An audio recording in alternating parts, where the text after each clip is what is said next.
A certain man, widely regarded as the useless eldest son of Count Perdium, bore a reputation that overshadowed him. He was uncontrollable, a reclusive sword master confined to his room, and often labeled as a madman. This man's name was Ghislain Perdium. Amidst the chaos, a knight clad in armor trembled in pain as he struggled to comprehend the reality of his defeat. He had fallen to Ghislain, whom he considered nothing more than human garbage. It seemed inconceivable to him that, as the finest knight in the north, he had been bested by someone so despised. Surrounding the knight lay the lifeless bodies of several others who had shared his fate. As the injured knight quivered, another figure approached. The new arrival, a man adorned in fine armor and wielding a massive axe, questioned whether the surroundings were to the knight's liking.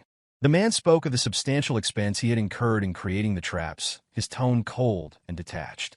His icy gaze bored into the injured knight as he inquired whether the place suited him. Enraged, the knight struggled to accept that someone like Ghislain, whom he deemed a worthless bastard, could orchestrate such a scheme. Through clenched teeth, he demanded to know if Ghislain had foreseen his plan. Ghislain moved closer, his expression unyielding, and revealed that he had anticipated every detail. He spoke of knowing the enemy's numbers, the identities of their spies, and even the source of their reinforcements. With a chilling calm, he told the knight that every move had played into his hands. Overwhelmed by the revelation, the knight struggled to grasp the truth. Raising his voice, he declared himself always to have a hidden ace and demanded to know how someone as insignificant as Ghislain could have orchestrated such a victory. Before the knight could finish speaking, Ghislain silenced him with a kick to the face. He commanded him to stop talking. Removing his helmet, Ghislain declared his intention to win not only this war, but every conflict to come. He then asked the knight if he understood why victory was assured. Smiling, Ghislain confidently stated that he held all the plans necessary for triumph. The narrative shifted to a year earlier, taking place in a soldier's camp within the Lithania kingdom near Perdium estate. Within one of the tents, Ghislain awoke abruptly, stunned to find himself alive. He instinctively placed a hand on his neck, verifying his survival. His mind raced as he recalled events from what's in his mind was mere moment earlier. A knight had disarmed him, knocking his sword away. As he fell to his knees, blood dripping from his mouth, the knight, distinguished by red hair and golden armor, proclaimed Ghislain's end. This knight, known as the noble knight Idun, was one of the continent's 7 strongest men. Idun had declared the war over, his voice laced with finality. Pointing his sword at Ghislain, he asked if the defeated man had any last words. Struggling for breath, Ghislain admitted his regret at being unable to fulfill his vengeance. He added, with defiant resolve, that he hoped Idun would meet his end. Idun had smiled at the remark, dismissing it with derision and labeling Ghislain an arrogant fool. Idun informed Ghislain that he had not anticipated him being the eldest son of the fallen Perdium household. He reminded Ghislain of how he had abandoned his family after the death of his sister. The revelation caught Ghislain off guard, prompting him to question how Idun, a man from a different kingdom, could possess such knowledge. The noble knight dismissed Ghislain's surprise, explaining that he had worked tirelessly to track him down. With a malevolent smile, Idun revealed that he and his allies had conspired with the Delphine household to orchestrate the downfall of the Perdium family. Ghislain was stunned by this confession, shocked to learn that Duke Delphine's household had not acted alone. Moving his sword closer to Ghislain's neck, Idun declared that there was no need to divulge further details, as Ghislain was fated to die. He demanded that Ghislain accept his end, but Ghislain, filled with fury, vowed never to forgive him. Unmoved by Ghislain's defiance, Idun struck a decisive blow, severing his head with a single stroke. The scene shifted to the present, where Ghislain stumbled toward a barrel of water. He gazed into its reflective surface, confirming that his head was still intact. Confusion gripped him as he struggled to reconcile the events, wondering if he was hallucinating. Glancing around, Ghislain noticed that he appeared much younger than he remembered. Suspicion gnawed at him as he speculated whether he had been captured and used as an experiment by mages. Resolving to exact revenge if that were the case, he scanned the area and noticed a sword lying beside the barrel. While deep in thought, he heard a voice call out to him, addressing him as young master. The figure entered the tent and urged him to come outside, stating that he knew Ghislain was awake. The man, A soldier named Ricardo who served the Perdium household took another step closer. Before he could react, Ghislain moved behind him and pressed the sword to his neck. Startled, Ricardo froze as Ghislain, in a serious tone, warned him that his life would depend on how accurately he answered the questions. Ricardo, addressing Ghislain as young master, retorted that he was crossing a line. Ghislain, taken aback by Ricardo's casual demeanor despite the threat, demanded an explanation. With surprising nonchalance, Ricardo pushed Ghislain back and revealed that he had worn himself out earlier with a tantrum before falling asleep. Ricardo reminded him of his earlier tirade about wanting to command the army on a raid against the orcs. Ghislain, still unable to process the situation, accused Ricardo of spouting nonsense. Unfazed, Ricardo picked up a bag and instructed Ghislain to pack, explaining that others were waiting. With growing unease, Ghislain asked where they were headed. Ricardo, walking past him, informed him that their destination was the Perdium estate. Stunned by this revelation, Ghislain grabbed Ricardo and demanded clarification, asking if he truly meant the fallen Perdium estate. The scene shifted once more. Ghislain stood atop a cliff, gazing at the estate in the distance. The sight confirmed that it was indeed the Perdium estate. However, confusion clouded his thoughts as he tried to comprehend why it appeared untouched. He vividly remembered the estate being reduced to ashes the last time he saw it, yet now it stood in pristine condition. Ricardo stepped closer to Ghislain and questioned whether he had been having a nightmare. He expressed disbelief that Ghislain would refer to the Perdium household as a fallen one and warned that the Count would expel him for uttering such words. Despite Ricardo's statements, Ghislain remained unconvinced of the reality surrounding him. Believing he was trapped in a dream, he pinched his cheek to test the sensation. Feeling the sharp sting of pain, Ghislain came to the startling realization that everything was real. Observing his youthful face in the reflection and the unscathed state of his estate, Ghislain deduced that he had somehow returned to the past. Memories of his younger self surfaced, filled with resentment toward his household. His immaturity, born of feelings of inferiority, had caused trouble, alienating him from the family. Over time, criticism became unbearable, and he ultimately fled from home. Years later, he survived countless battles as a mercenary, honing his skills and earning renowned title. With his reputation solidified, Ghislain returned to his county, intent on making amends for past mistakes. But by then, his household had been reduced to ashes. Now, standing before his family's flag on top of a camp, Ghislain felt a flood of relief. Everything he had lost, his estate, the people he cherished, was still intact. Overcome with emotion, he laughed uncontrollably, teetering on the edge of madness, and fought the urge to burst into song. Yet, the moment of joy was fleeting. Ghislain recalled Ricardo's earlier mention of their mission, a raid on the orcs. His memory immediately turned to the disastrous raid in his past life, the day most of the squad perished. In his previous life, Ghislain had joined the raid to make a name for himself. Reports had claimed there were only 3 orcs, leading him to underestimate the danger. Lacking experience in command, he had insisted on leading the squad. When the group encountered over 20 orcs instead, the outcome was catastrophic, and nearly everyone lost their lives. Determined not to repeat his mistake, Ghislain resolved to handle the monsters strategically. Though orcs lacked cunning, their brute strength made them formidable.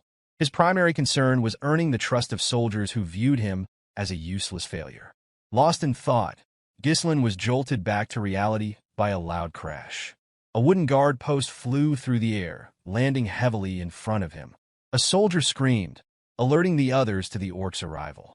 Chaos erupted as the men scrambled to take defensive stances. Ghislain's heart sank. The orcs had come earlier than in his past life.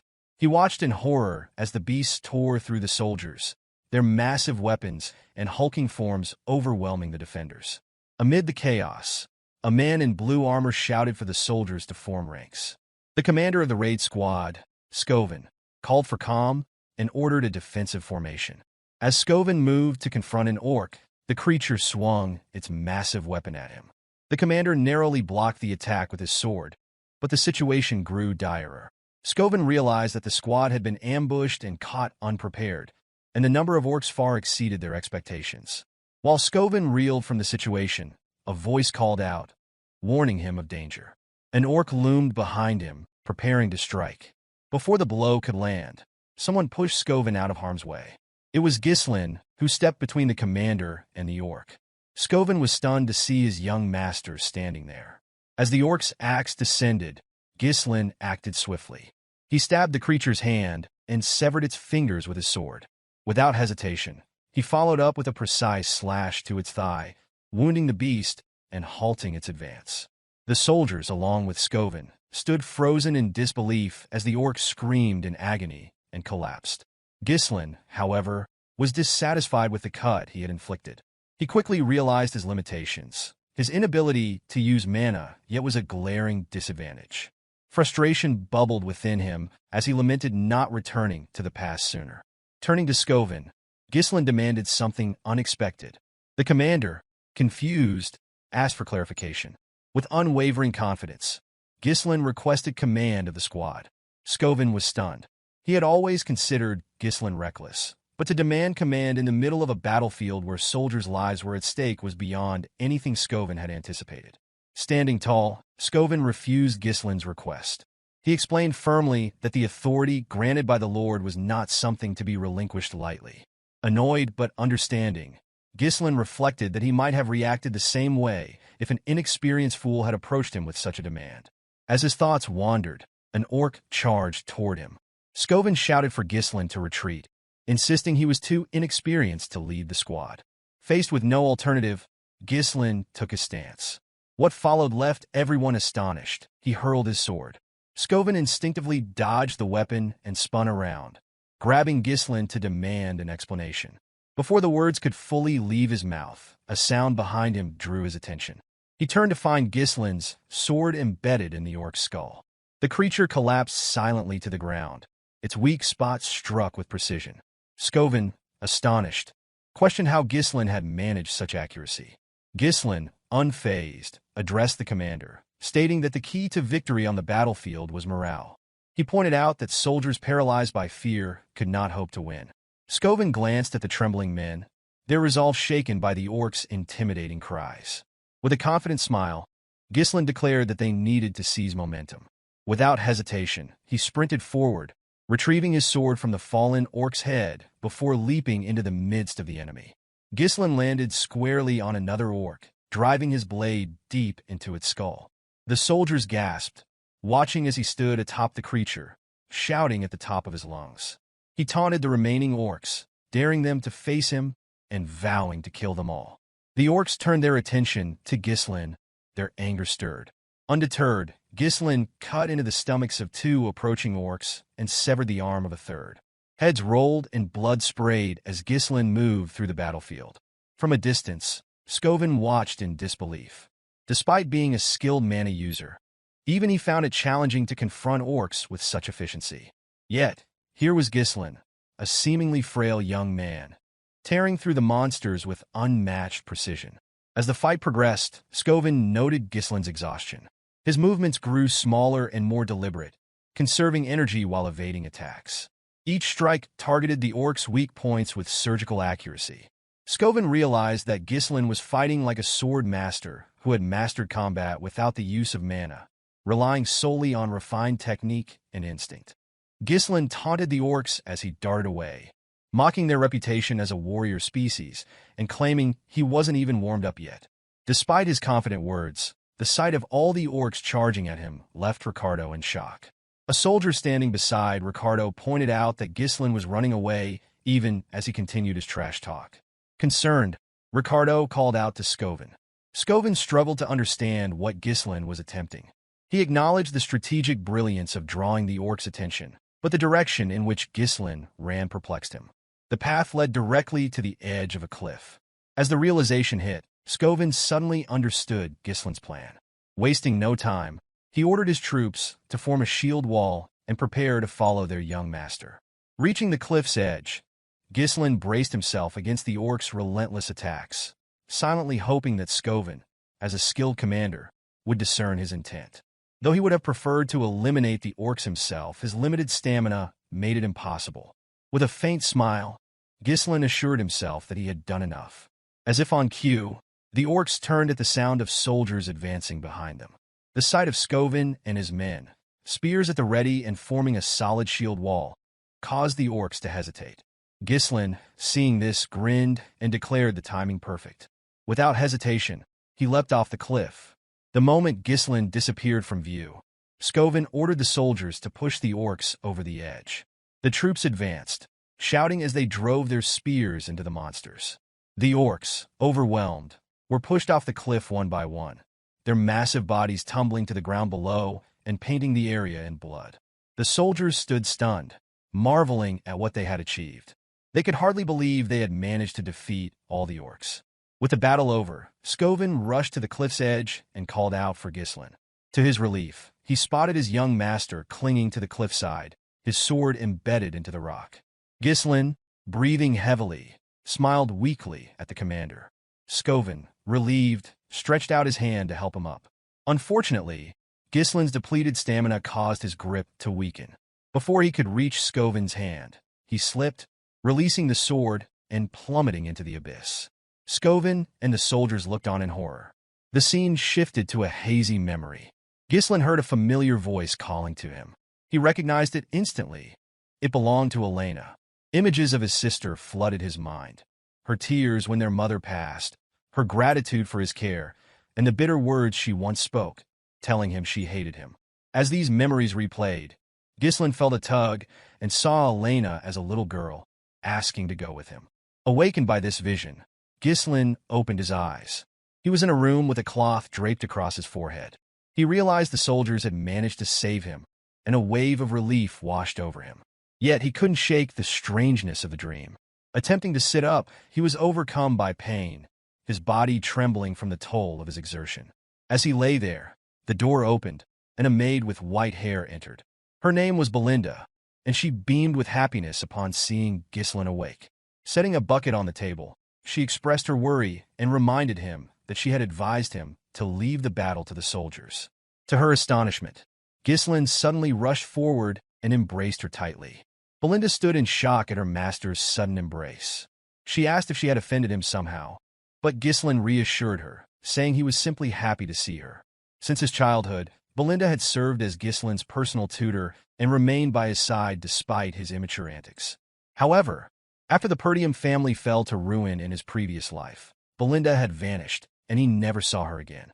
Belinda, confused by his unusual behavior, asked why he would be so happy when they saw each other every day.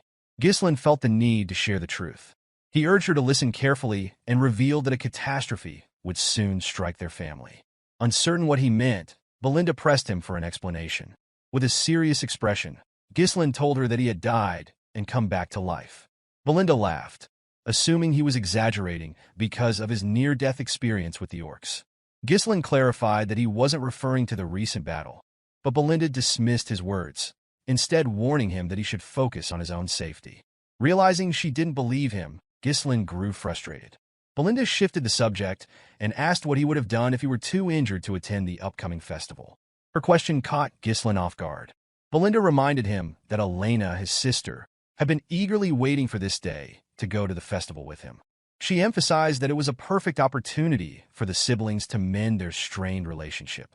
Ghislain glanced at a picture of himself and his sister, recalling the annual festival held at this time. In his previous life, his trauma had kept him from enjoying it. He asked Belinda when the festival would begin. She replied that it was scheduled for next week, a date etched into Ghislain's memory. A week from now was the day that his life changed forever. While lost in thought, someone entered the room. Ghislain was shocked to see Elena, who had come to visit him. Without hesitation, Ghislain ran to embrace his little sister. Belinda and Elena both stared in surprise. Elena, startled by her brother's unusual display of affection, asked him what he was doing. Ghislain told her he had missed her, but Elena pushed him back, remarking that his behavior was creepy. Ghislain was further taken aback by her strength, having never realized how strong she was. Elena, dusting off her clothes, explained that she had come because Belinda had asked her to visit. She demanded to know what game he was playing and questioned whether he thought this would fix everything. Ghislain, confused, asked what she was talking about. Elena reminded him of his past behavior, recounting how he had once told her to leave him alone because she was annoying and that he felt disgusted by her very breath. Hearing this, Ghislain was horrified by the memory. In his previous life, he had not been close to Elena, and he admitted to himself that he had been a terrible brother. Overwhelmed with guilt, Ghislain apologized to his sister for his past actions. Belinda was stunned. She had never seen her master apologize first. Elena, skeptical, asked if he had hit his head. She mentioned hearing that an orc had struck him during the raid. Ghislain, irritated, wondered why both Belinda and Elena kept bringing this up. He corrected them, insisting he was the one who defeated the orcs. But as soon as he spoke, a sharp pain shot through his body, and he collapsed. With a smug smile, Elena teased him, remarking that he had returned unconscious after battling the orcs. Belinda and Elena laughed at the sight of him trembling, leaving Ghislain surprised by their laughter. Yet deep down, he was happy to see them acting just as he remembered. Reflecting on his past, Ghislain regretted how much time he had wasted on meaningless pursuits. He remembered the festival that would occur next week. In his previous life, he had rejected Elena's offer to go together, claiming the events of the raid had upset him. That decision marked the last time he ever saw his sister. Elena's shredded body had been discovered along with her bodyguards in Ghislain's previous life. He couldn't shake the regret of not accompanying her that day. As these thoughts consumed him, a knock on the door interrupted his brooding. Two armored men entered the room, Jamal and Philip, Elena's bodyguards. Jamal informed Elena that they were waiting for her. Elena, slightly annoyed, reminded the men that she had asked them to wait outside. Apologizing, Jamal explained that the servants had requested her assistance in overseeing their work on the festival supplies. This revelation surprised Ghislain, who questioned why the maids would assign such a task to Elena. Belinda, ever blunt, remarked that Ghislain was clueless because he spent his days lazing about. She explained that Perdium was suffering from a worker shortage, forcing even the young lady to contribute. The news shocked Ghislain. He couldn't believe such a shortage existed, though it made sense. His past self had never paid attention to the estate's affairs. Elena announced that she needed to leave, but as she turned to go, Ghislain unexpectedly volunteered to help. Both Elena and Belinda were taken aback. Elena, skeptical, wondered aloud if her brother had truly been hit on the head during the raid. Later, in the town, servants busily prepared for the festival. Elena could be heard scolding Ghislain, who had followed her despite her protests. She argued that his presence would frighten the workers. Ghislain countered, questioning whether this was how she treated someone offering assistance. With a sharp reply, Elena told him that the best way he could help was by staying out of their way. As his sister tried to push him away, Ghislain's mind wandered to the grim discovery of her body in his previous life.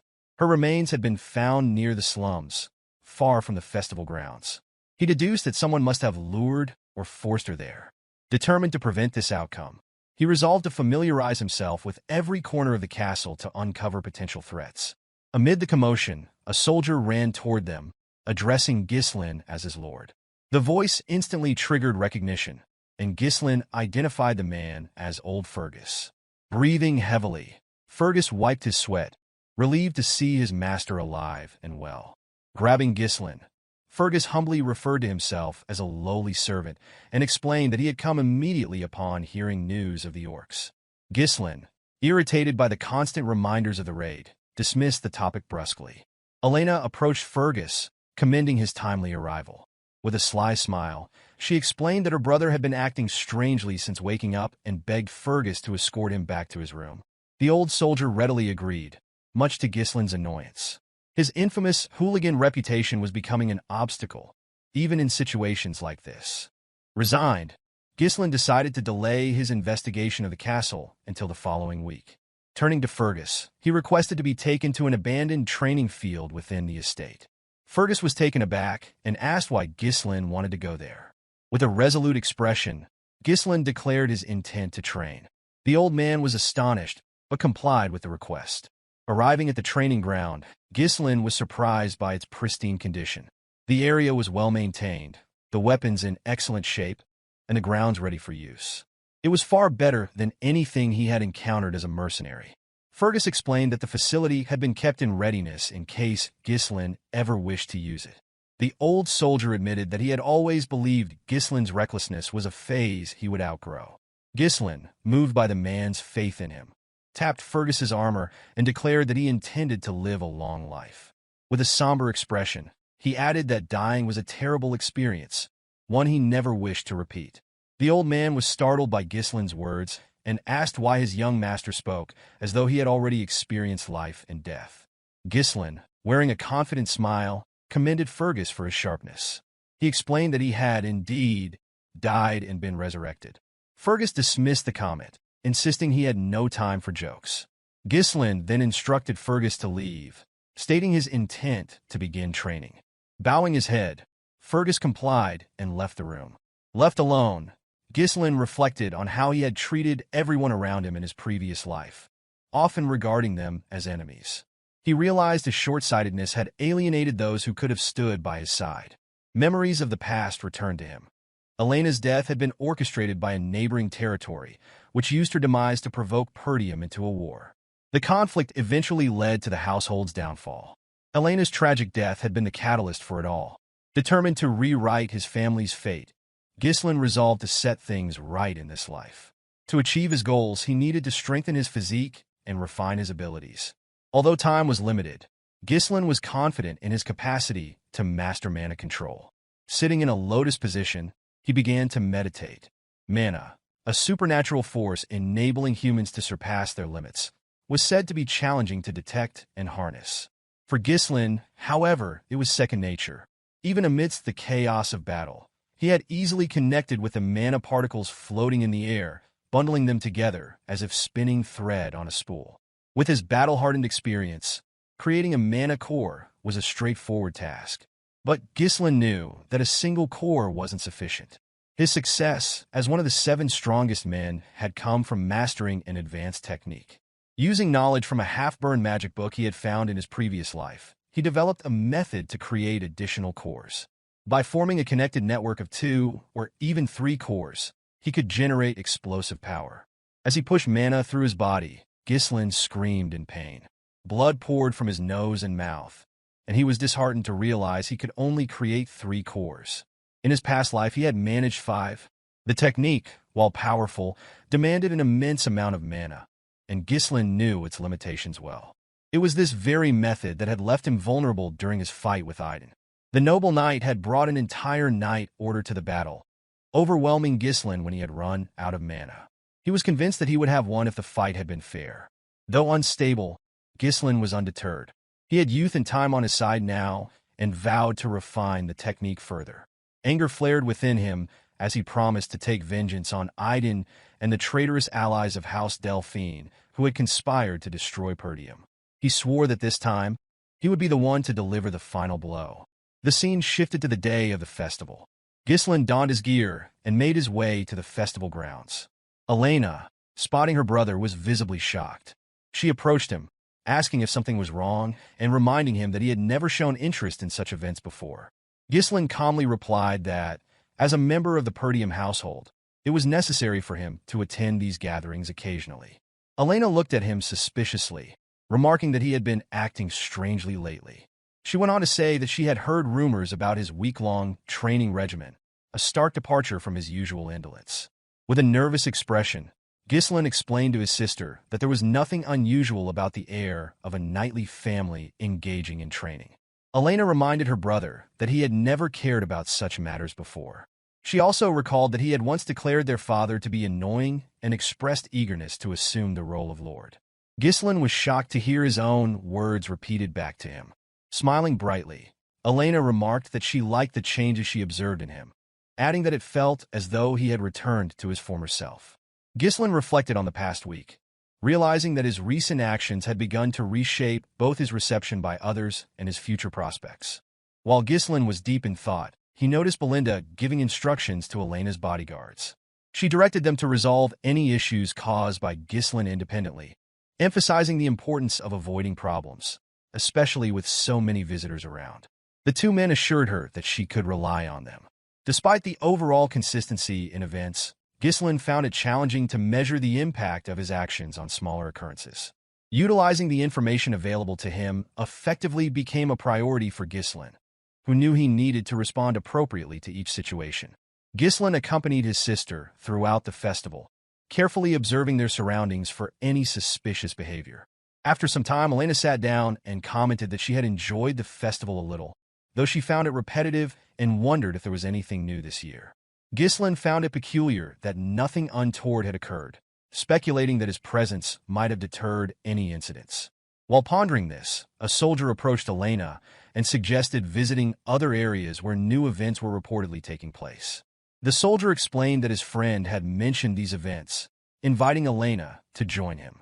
Surprised, Elena grasped the soldier's hand, expressing excitement about the possibility of fun activities. As Ghislain observed, he realized that the two soldiers accompanying them, Jamal and Philip, were traitors.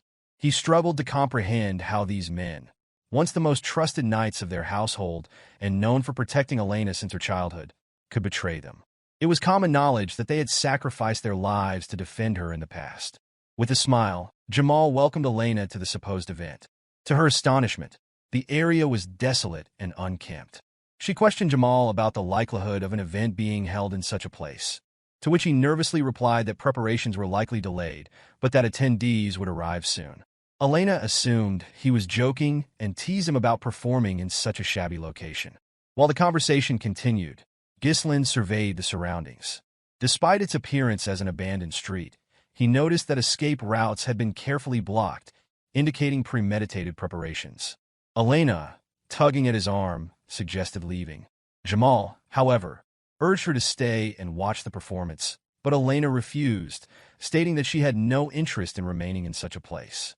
Ghislain asked his sister if she worked out, playfully commenting on her strength. Before she could respond, Philip appeared with a menacing expression, asking Elena to wait. Alarmed, Elena accused the two men of acting strangely and questioned whether something was wrong.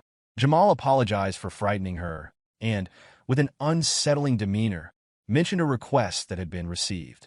As Jamal spoke, three men entered the area. Two were dressed in black, while the leader wore a blue coat and matching hat. This man, named Frank, commended the traders on their efficiency. Jamal approached Frank, announcing that they had delivered their mistress as promised and stating that their deal was now concluded. Frank noticed Ghislain's presence and expressed dissatisfaction, noting that he had not asked for him to be brought along. With a nervous grip on her brother, Elena held on tightly as Jamal, smiling, declared that Ghislain had foolishly followed them, unaware that he was walking into his graveyard. Ghislain questioned Jamal, asking if he truly believed he could escape after betraying them. With a smug expression, Jamal dismissed the concern, suggesting that Ghislain should worry about himself. He explained that he and his ally could simply flee to a distant land. Jamal elaborated that they had grown tired of the impoverished county, plagued by barbarian raids, and noted that many others were leaving as well. As he spoke, Ghislain closed the distance and struck, slicing through Jamal's armor in a single blow. The sight stunned everyone present as Jamal's body fell apart. Ghislain coldly remarked that those who left before never tried to sell out their own people. Turning to Philip, Ghislain demanded to know if he was wrong. Philip quickly seized Elena, cursing Jamal and calling him an idiot. He expressed disbelief that a knight could fall to an amateur. Before Philip could draw his sword, Ghislain hurled his blade, striking Philip's forehead and killing him instantly. Elena rushed to her brother's side. One of the men in black, still processing the scene, asked Frank if the young man before them was truly Ghislain. Another commented that Ghislain had no prior combat experience or formal training. Frank confirmed their observations, though he admitted he found it difficult to believe. The sight of Ghislain eliminating two knights so swiftly, using mana-infused strikes, was unexpected. Trembling, Elena asked Ghislain to explain what was happening. Instead of responding, he struck her neck, rendering her unconscious. Gently placing her on the ground, he told her to rest for a while. Frank, watching this, thanked Ghislain for simplifying their task. He noted that Ghislain was far more formidable than expected and revealed that they had intended to deal with Jamal and Philip themselves. Lighting a pipe, Frank inquired whether Ghislain had been concealing his true abilities all along. Ghislain retrieved his sword from Philip's head and, with a measured tone, asked why Frank was so interested in his skills. As he examined the group, Ghislain dismissed the men in black as insignificant threats. Frank, however, was different. The sheer mana he exuded was on a completely different level. Recognizing the danger, Ghislain resolved to finish the battle quickly. Releasing his mana, he prepared a set of strings. Before engaging, he demanded to know who had issued the order. Frank mockingly replied that it was pointless for a dead man to know such details.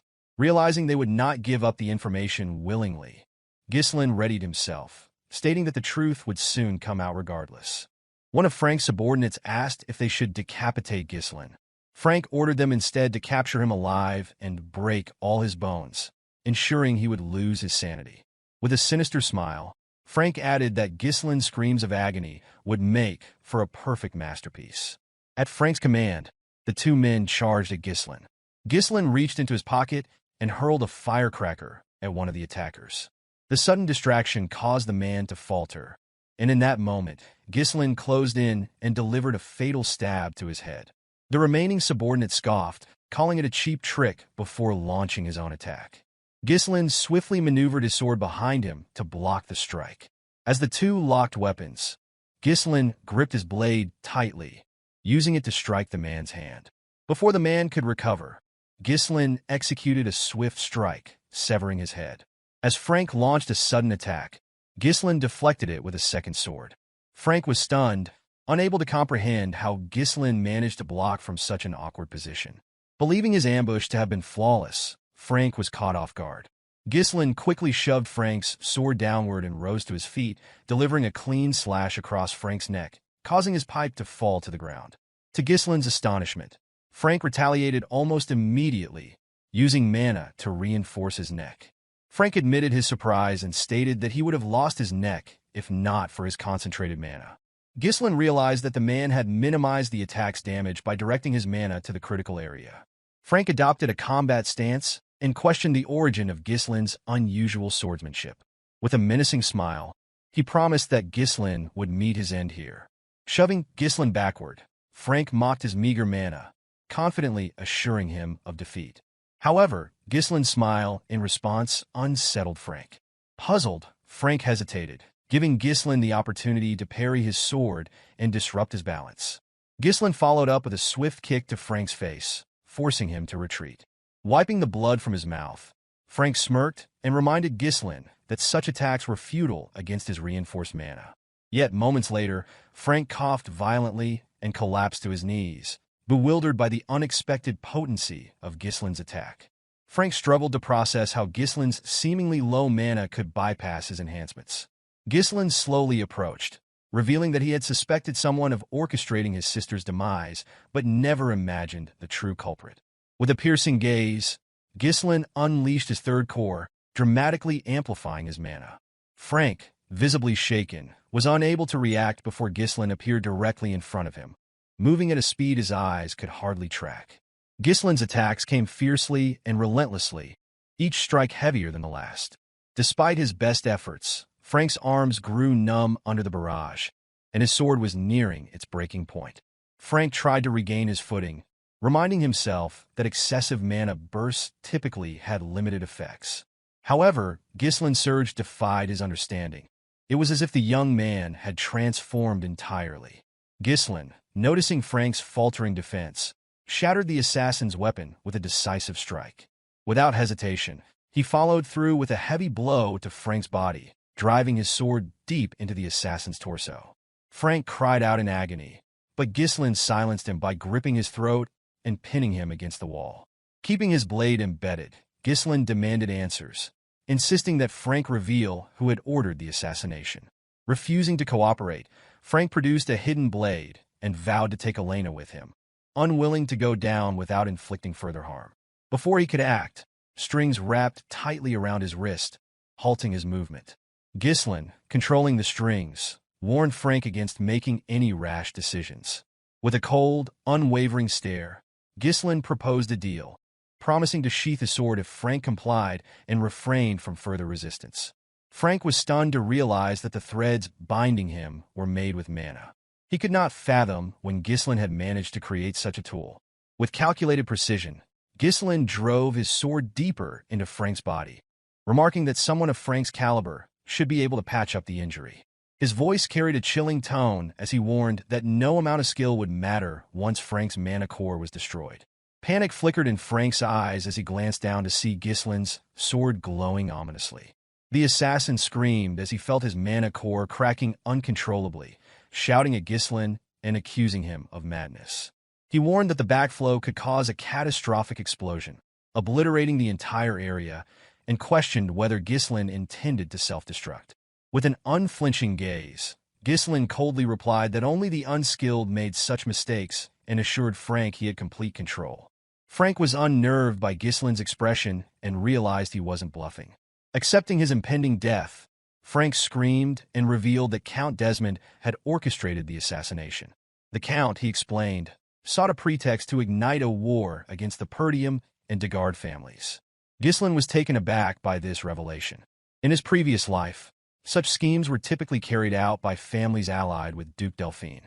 It infuriated him to see the Duke pulling strings from behind the scenes while remaining uninvolved. Ghislain demanded to know if this was why Frank had targeted his sister. Frank confirmed it with a grim smile. Without hesitation, Ghislain drove his sword through the assassin's body. Coughing up blood, Frank reminded him of his earlier promise to put the sword away. Ghislain smirked and asked why Frank, who had taken so many lives, was now afraid of death. Frank began to laugh, catching Ghislain off guard. Moving closer, Frank declared that his death would change nothing. The Degard family's mission was already accomplished, and Perdium was destined to fall into ruin. He sneered, questioning whether anyone would listen to someone like Ghislain. As Frank taunted him, Ghislain grabbed the assassin's head and slammed it against the wall. With a sinister smile, Ghislain declared that his rebirth after death meant everything would be different this time. His sword began to glow brighter, and Frank's screams echoed through the air. A burst of energy erupted from Frank's mouth and exploded in the sky like fireworks. Moments later, the assassin's lifeless body crumpled to the ground. Ghislain, breathing heavily, surveyed the scene. The bodies scattered around, and his unconscious sister's sleep peacefully confirmed the carnage. Satisfied that no one else was nearby, he discarded his sword, took a deep breath, and collapsed to his knees, coughing up blood. Wiping his mouth, Ghislain muttered that detonating 3 mana cores had once been effortless for him as the Mercenary King. Steeling himself, he rose and vowed not to fall here.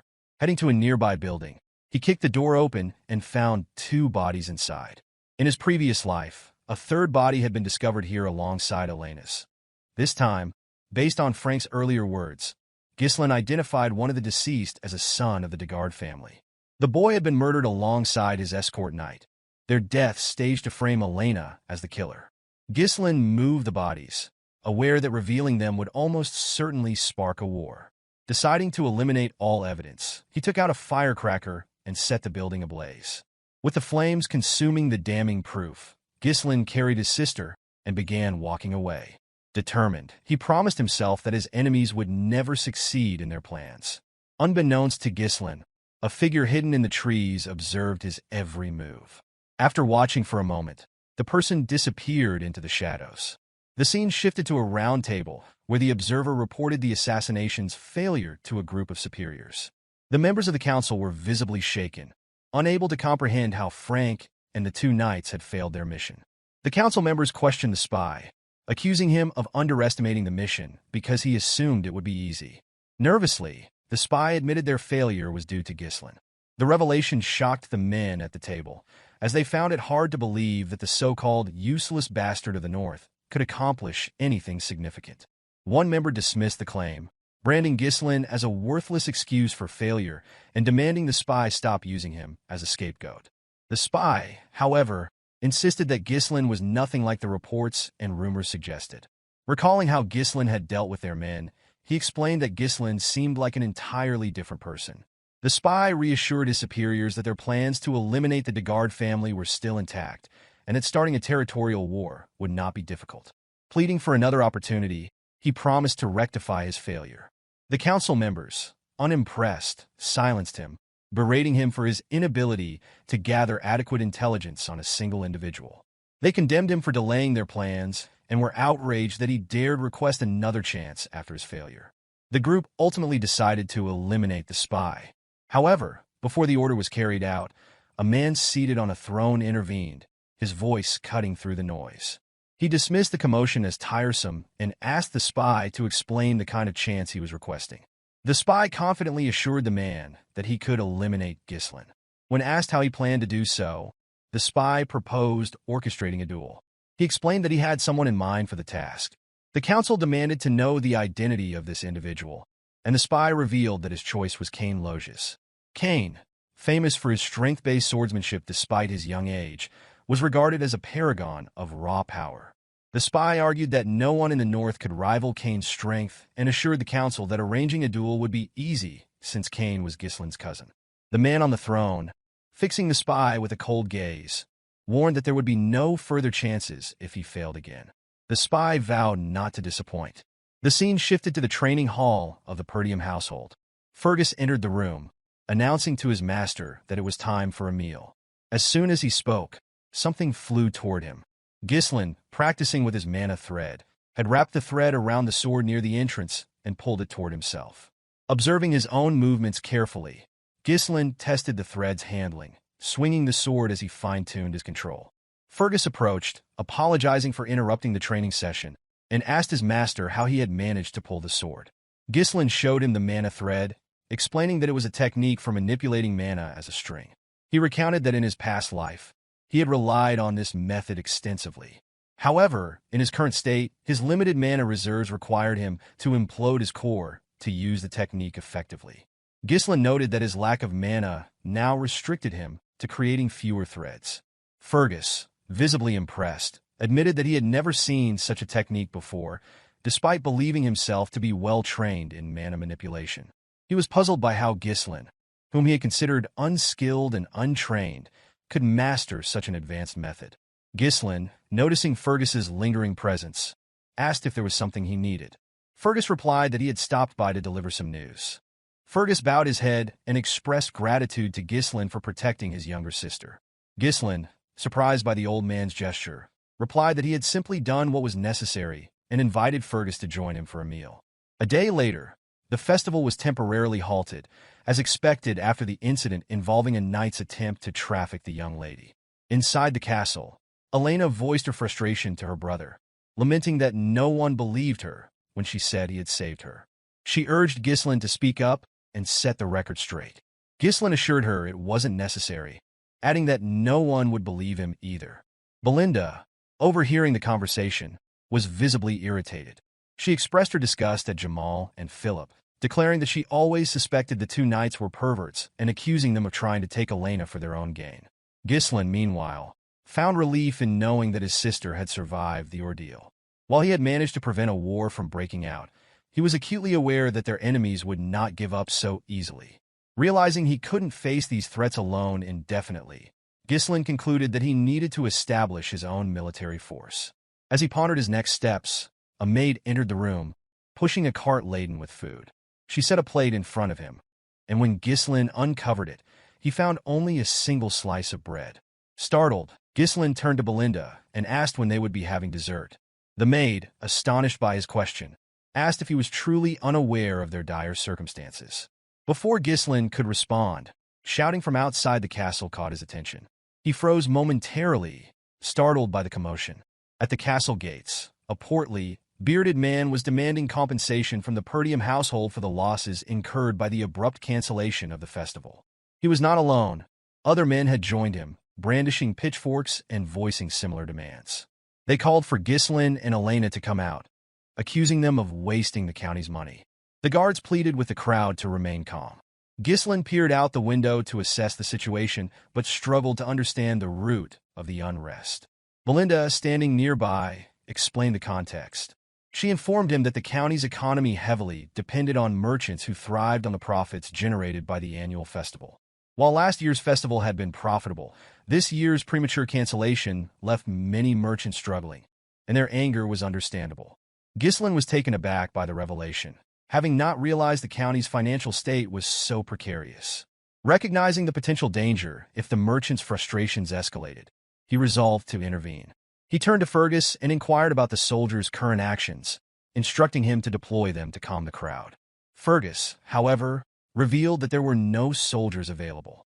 Ghislain was stunned by this news, prompting Fergus to explain that most of their forces had been dispatched to the Forest of Monsters for reconstruction efforts following an orc raid. Frustration etched on his face, Ghislain absorbed the reality of their situation. Perdium was caught in an unending struggle, sandwiched between barbarian incursions from the north and the looming threat of monsters from the forest on the county's other side. The challenges of governing the region became increasingly apparent, and Ghislain realized the need for a swift and strategic response to address the growing unrest. Ghislain struggled to grasp the reality of their dire situation. No money and no soldiers. He pulled Belinda aside and reminded her that she was responsible for managing his finances. He asked her to use whatever funds he had left to calm the merchants. Belinda, visibly surprised, informed him that he had no money remaining. Stunned, Ghislain demanded an explanation. Belinda reminded him that the Count had cut off his allowance due to his past extravagance, spending money recklessly. Realizing he was broke, Ghislain pleaded with Belinda to lend him some funds, but she admitted she had no cash either. The scene shifted to Ghislain staring out the window at the town below, his thoughts racing. He couldn't believe his family was in such a precarious state. Without money, even his knowledge of the future seemed useless. Ghislain began to consider whether anything on the estate could change their fortunes. As he pondered, Ricardo burst into the room, breathing heavily. Startled, Ghislain asked him why he was in such a hurry. Ricardo, visibly distressed, informed him that there was a problem. Cain wanted to see him. The mention of Cain shocked Ghislain. The scene shifted again to Scoven, who was struggling to remain standing. His face was bruised, and his opponent struck him once more, landing a blow so forceful it pierced his chest plate and left him sprawled on the ground. At the entrance to the tavern, Ghislain arrived just in time to witness the commander's collapse. Scoven, noticing his young master, called out weakly. Ghislain, irritated by the sight, turned his attention to Cain, who greeted him with a wide smile. Standing before Ghislain was a massive young man, Cain Loges, heir to the Loges County. Ghislain recognized his cousin immediately, recalling that Cain had always been both his friend and rival. As Cain descended the stairs, Ghislain asked Ricardo for an explanation. Ricardo revealed that he and Scoven had come to the tavern to investigate reports of a disturbance. Upon arrival, they encountered Cain and his escort knight. Recognizing them, Cain questioned the rumors he had heard about Ghislain. Scoven had attempted to explain the details, but Cain had silenced him by grabbing his jaw. With a sinister smile, Cain accused Scoven of lying to the heir of Loges County before proceeding to beat him. Cain then asked Ricardo to recount the story properly. According to him, the rumors suggested that Ghislain, despite never training, had taken down an orc with his bare hands and single-handedly dealt with traitorous knights. Cain, mocking the tale, claimed he was merely giving the commander a wake-up call to knock some sense into him. Cain turned his attention to Ghislain, accusing him of being the root of the situation. He sneered, claiming that none of this would have happened if Ghislain hadn't lied. Ghislain immediately remembered Cain's behavior, recalling how his arrogant cousin had always treated him like a subordinate. Every time Cain visited Perdium, he caused trouble, yet no one dared confront him because of his high status. Cain's bold demeanor and confidence were celebrated as qualities befitting an heir, while Ghislain's insecurities and perceived weakness drew criticism. Unexpectedly, Ghislain smiled at the memory. Cain, startled, hadn't anticipated such a reaction. Normally, Ghislain would have charged at him after such blatant provocation. A few hours earlier in Loges County, the spy approached Cain with a request to kill Ghislain. Cain was initially shocked, but listened as the spy assured him that the esteemed one would support his family if he succeeded. Cain admitted that dealing with Ghislain wouldn't be difficult, but killing the heir of a county was another matter entirely. He asked how such an act could be executed without causing scandal. The spy explained that they could lure Ghislain into a duel and stage his death as an unfortunate accident. The spy assured Cain that the duel could be made to look like a trivial dispute between heirs. Disguised as an escort knight, he promised to orchestrate the situation perfectly. With a smile, he reminded Cain that this was a rare opportunity, even for someone like him.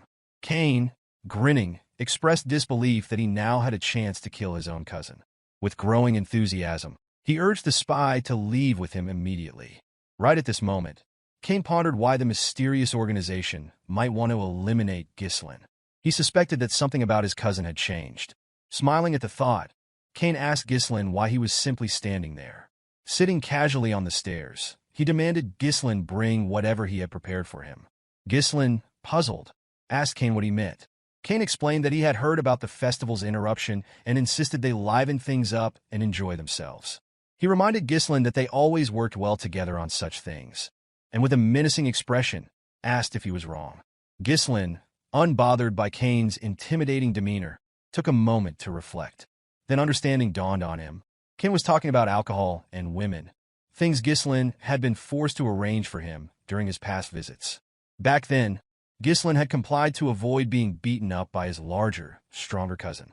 Those demands had drained Ghislain's funds, and he now understood Belinda's reminder that his father had cut him off for spending recklessly. As these memories resurfaced, Ghislain smiled, realizing the solution to his current financial problem had been in front of him all along. Snapping back to reality as Cain called out again, Ghislain assured his cousin he would bring what was needed soon. However, with a sharp look in his eyes, he informed Cain that there was a debt to settle first. The spy, observing from the side, was startled by the shift in Ghislain's demeanor. Confused, Cain asked what Ghislain was talking about. Ghislain explained with a calm smile that all the extravagant arrangements Cain had enjoyed were paid for out of his own pocket. Now he demanded repayment, 1,000 gold to be precise. Cain, taken aback, protested that the expenses couldn't have exceeded 100 gold. He claimed that the money was merely a friendship fee, given out of appreciation for Cain's companionship. Ghislain scoffed and called Cain an idiot, stating that he had always been treated as a doormat.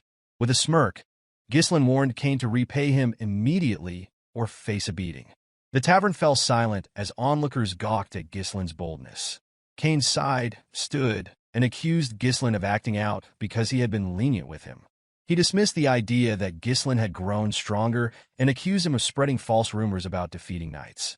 Cain labeled Ghislain a parasite who leached off the land and claimed that everyone in the north regarded him as a worthless scoundrel. With those words, Cain clenched his fist and demanded Ghislain pull himself together. Without further warning, Cain launched an attack. Ghislain easily sidestepped, dodging the blow. Both Cain and the bystanders, including Ricardo and the spy, were visibly stunned. Cain, growing more agitated, swung again, this time aiming for Ghislain's head. Ghislain ducked, moved low, and delivered a swift punch to Cain's ribs. Cain recoiled in pain, shocked to feel the force of the blow. Ghislain swung a punch toward Cain's head, but Cain managed to block it with his hand. Though he smiled at successfully blocking the attack, Cain immediately fell to his knees, screaming in pain. The spy rushed to his side, asking if Cain was all right. Ghislain, unimpressed, told Cain to stop whining, pointing out that he had blocked the attack. The spy quickly turned on Ghislain, demanding that he stay away from Cain. The tavern fell silent, the crowd stunned by the sight of Cain, the seemingly unbeatable air, brought low by Ghislain. Ghislain observed the situation, quickly deducing Cain's intentions. Whispering to the spy, Cain asked if his acting had been convincing. With a sly smile, the spy assured him it was perfect, explaining that the stage was now set to paint Ghislain as the aggressor. Cain, determined to leave a lasting impression, pulled a blue glove from his pocket. He raised it high and declared that Ghislain had disgraced the nobility with lies, accusing him of attacking without provocation. Before Cain could finish his speech, Ghislain hurled his glove at him, cutting off his words. Ghislain challenged his cousin to a duel, leaving Cain momentarily shocked. Ghislain pointed out that Cain had insulted him as an heir and assaulted his knight, accusing him of tarnishing the dignity of the nobility. With a calm smile, Ghislain asked if Cain intended to deny the allegations. Cain, regaining his composure, smirked. He had always believed Ghislain to be foolish, but he hadn't expected him to dig his own grave so thoroughly. Drawing his sword, Cain accepted the challenge, vowing that Ghislain would regret it, even if it cost him his life. Ghislain called out to Ricardo, who promptly responded. Ghislain instructed him to bring the merchants protesting outside the castle. Ricardo, taken aback, hesitated, but Ghislain, now smiling with a hint of madness, assured him it would help them make a great deal of money. While the cancellation of the festival had left merchants and tourists alike frustrated, Ghislain believed an event like this would be enough to rekindle their excitement and soothe tensions. The scene shifted to a stage surrounded by an eager crowd. Ghislain and Cain stood ready to duel, their confrontation attracting a throng of spectators. Many were thrilled at the prospect of Ghislain getting humiliated. The excitement reinvigorated the town, with merchants reopening their stalls to sell goods to tourists. Among the crowd, a chubby merchant shouted for bets to be placed, certain Cain's victory was inevitable. The merchants, confident of Cain's dominance, bet heavily in his favor. Cain rested his massive sword on the ground and questioned why Ghislain had turned a sacred duel into a marketplace spectacle. With a sinister grin, he warned that his sword wouldn't stop, even if Ghislain surrendered. Ghislain, unfazed, replied that enough people had gathered, signaling the start of the duel. Just as the fight was about to commence, the spy interjected, claiming that a proper bet couldn't proceed. The chubby merchant revealed to the crowd that no one had bet on Ghislain, a fact that surprised no one. Many believed that betting on him would be foolish, given the apparent outcome. Cain mocked Ghislain, laughing that even his own people didn't trust him. The chubby merchant suggested altering the bet to predict how long Ghislain would last against Cain. At that moment, Scovin, supported by Ricardo, stepped forward and placed a bag of gold on the table. He declared his bet on Ghislain, shocking the crowd. Following him, Elena approached and dropped an even larger bag of gold. She announced her intention to bet on her brother, surprising even Ghislain. When asked if the amount was sufficient, the merchant confirmed it was. Belinda, standing nearby, reminded Elena that she had advised against such a move. Cain, irritated by the delay, demanded the duel begin. The referee signaled the start of the fight. Ghislain reminded Cain that, as his elder cousin, it would look strange for him to make the first move. This statement confused Cain, who responded that it was far too late for Ghislain to act like an older brother. As the referee gave the command, Cain leapt forward, using his momentum to swing his heavy sword at Ghislain. He managed to block the attack, but was surprised by the sheer weight of the blade. Cain, smiling arrogantly, taunted Ghislain, saying he had stooped too low to act like an elder sibling. Using the hilt of his sword, Cain shoved Ghislain back and immediately followed up by swinging the hilt toward Ghislain's head. Ghislain dodged Cain's attack by ducking low, but Cain immediately followed up with a powerful kick. Although Ghislain evaded the strike, the force of Cain's legs shattered the ground beneath them. The crowd gasped, awestruck by Cain's raw strength. It was clear that Cain wasn't giving Ghislain even a moment to counterattack. With a cocky grin, Cain reveled in his own power. Ghislain noted his cousin's pride, but the sight did not intimidate him. Belinda, however, began to panic after witnessing Cain's display. She clutched Elena's arm and urged her to stop the fight. Nearby, the spy smiled knowingly, confident that it was already too late. He understood Cain's strategy well. His overwhelming strength and relentless attacks would force any opponent to focus solely on evasion. Exhaustion would eventually leave them vulnerable, and Cain would seize that moment to end the fight. It was a strategy Cain had perfected, and he had always emerged victorious this way. As Cain's attacks became more aggressive, Ghislain continued to dodge, displaying surprising agility. Cain, noticing this, remarked that his cousin was as slippery as ever. He acknowledged that Ghislain's skills had improved since their last encounter. Switching tactics, Cain grabbed his sword by the blade and swung the hilt at Ghislain. He mocked his cousin, claiming that Ghislain had always been good at running away since they were children. Ghislain managed to block the attack with his sword, but Cain used the hilt to grab and toss him into the air. The crowd watched in stunned silence, assuming this was the end for Ghislain. The spy smirked, convinced of Cain's victory. As Ghislain descended, he calmly muttered that he had wanted to go easy on Cain. Unfortunately, Cain had crossed the line. Gathering mana into his legs, Ghislain controlled his landing and immediately charged at his cousin. Cain was caught off guard by Ghislain's sudden burst of speed and gasped in pain as Ghislain's blade struck his stomach. The spy, stunned, realized that Ghislain had condensed mana into his legs to regain stability and move swiftly. Ghislain chastised Cain, calling his swordsmanship ignorant. He accused Cain of believing he was invincible simply because his opponents cowered at his displays of strength. Taking a stance, Ghislain declared that he would open Cain's eyes. Enraged, Cain rushed forward with his sword. Ghislain countered by kicking the blade to push Cain back. Before Cain could recover, Ghislain leaped to the side, avoiding the weapon, and delivered a precise strike down Cain's shoulder to his hand. As Cain thrust his sword forward in retaliation, Ghislain sidestepped and pressed the blade down with his foot. Capitalizing on the moment, Ghislain landed a near-fatal cut close to Cain's neck. Blood trickled from the shallow wounds Ghislain had inflicted earlier, shocking the audience into silence before cheers erupted. No one had expected Ghislain to display such skill. Many in the crowd began regretting their bets on Cain, while Elena gleefully pointed out the turn of events to Belinda. Scovin smiled as he watched, while Cain, noticing his wounds, realized they were shallow. He deduced that Ghislain could have inflicted far greater harm, but had deliberately held back. Confusion clouded Cain's mind as he failed to comprehend how his cousin had attained such a level of swordsmanship. Ghislain glared at his cousin and tossed his sword aside. To the astonishment of everyone present, he declared that the gap in their skill was too great to entertain the crowd. Turning to Cain, Ghislain stated that he would fight him barehanded. Cain, now visibly irritated, demanded an explanation. With a calm demeanor, Ghislain explained that he intended to use this duel as an opportunity to educate his cousin.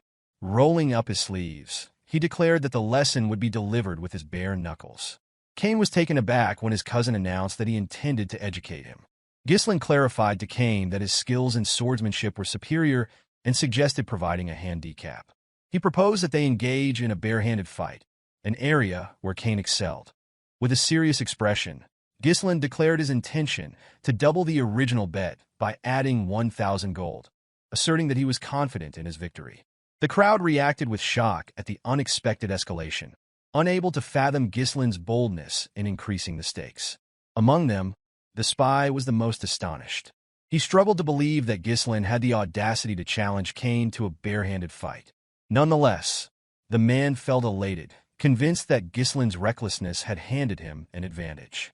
As preparations for the fight commenced, the chubby merchant invited spectators to place their additional bets, announcing the switch to a barehanded contest between Ghislain and Cain. Opinions were divided.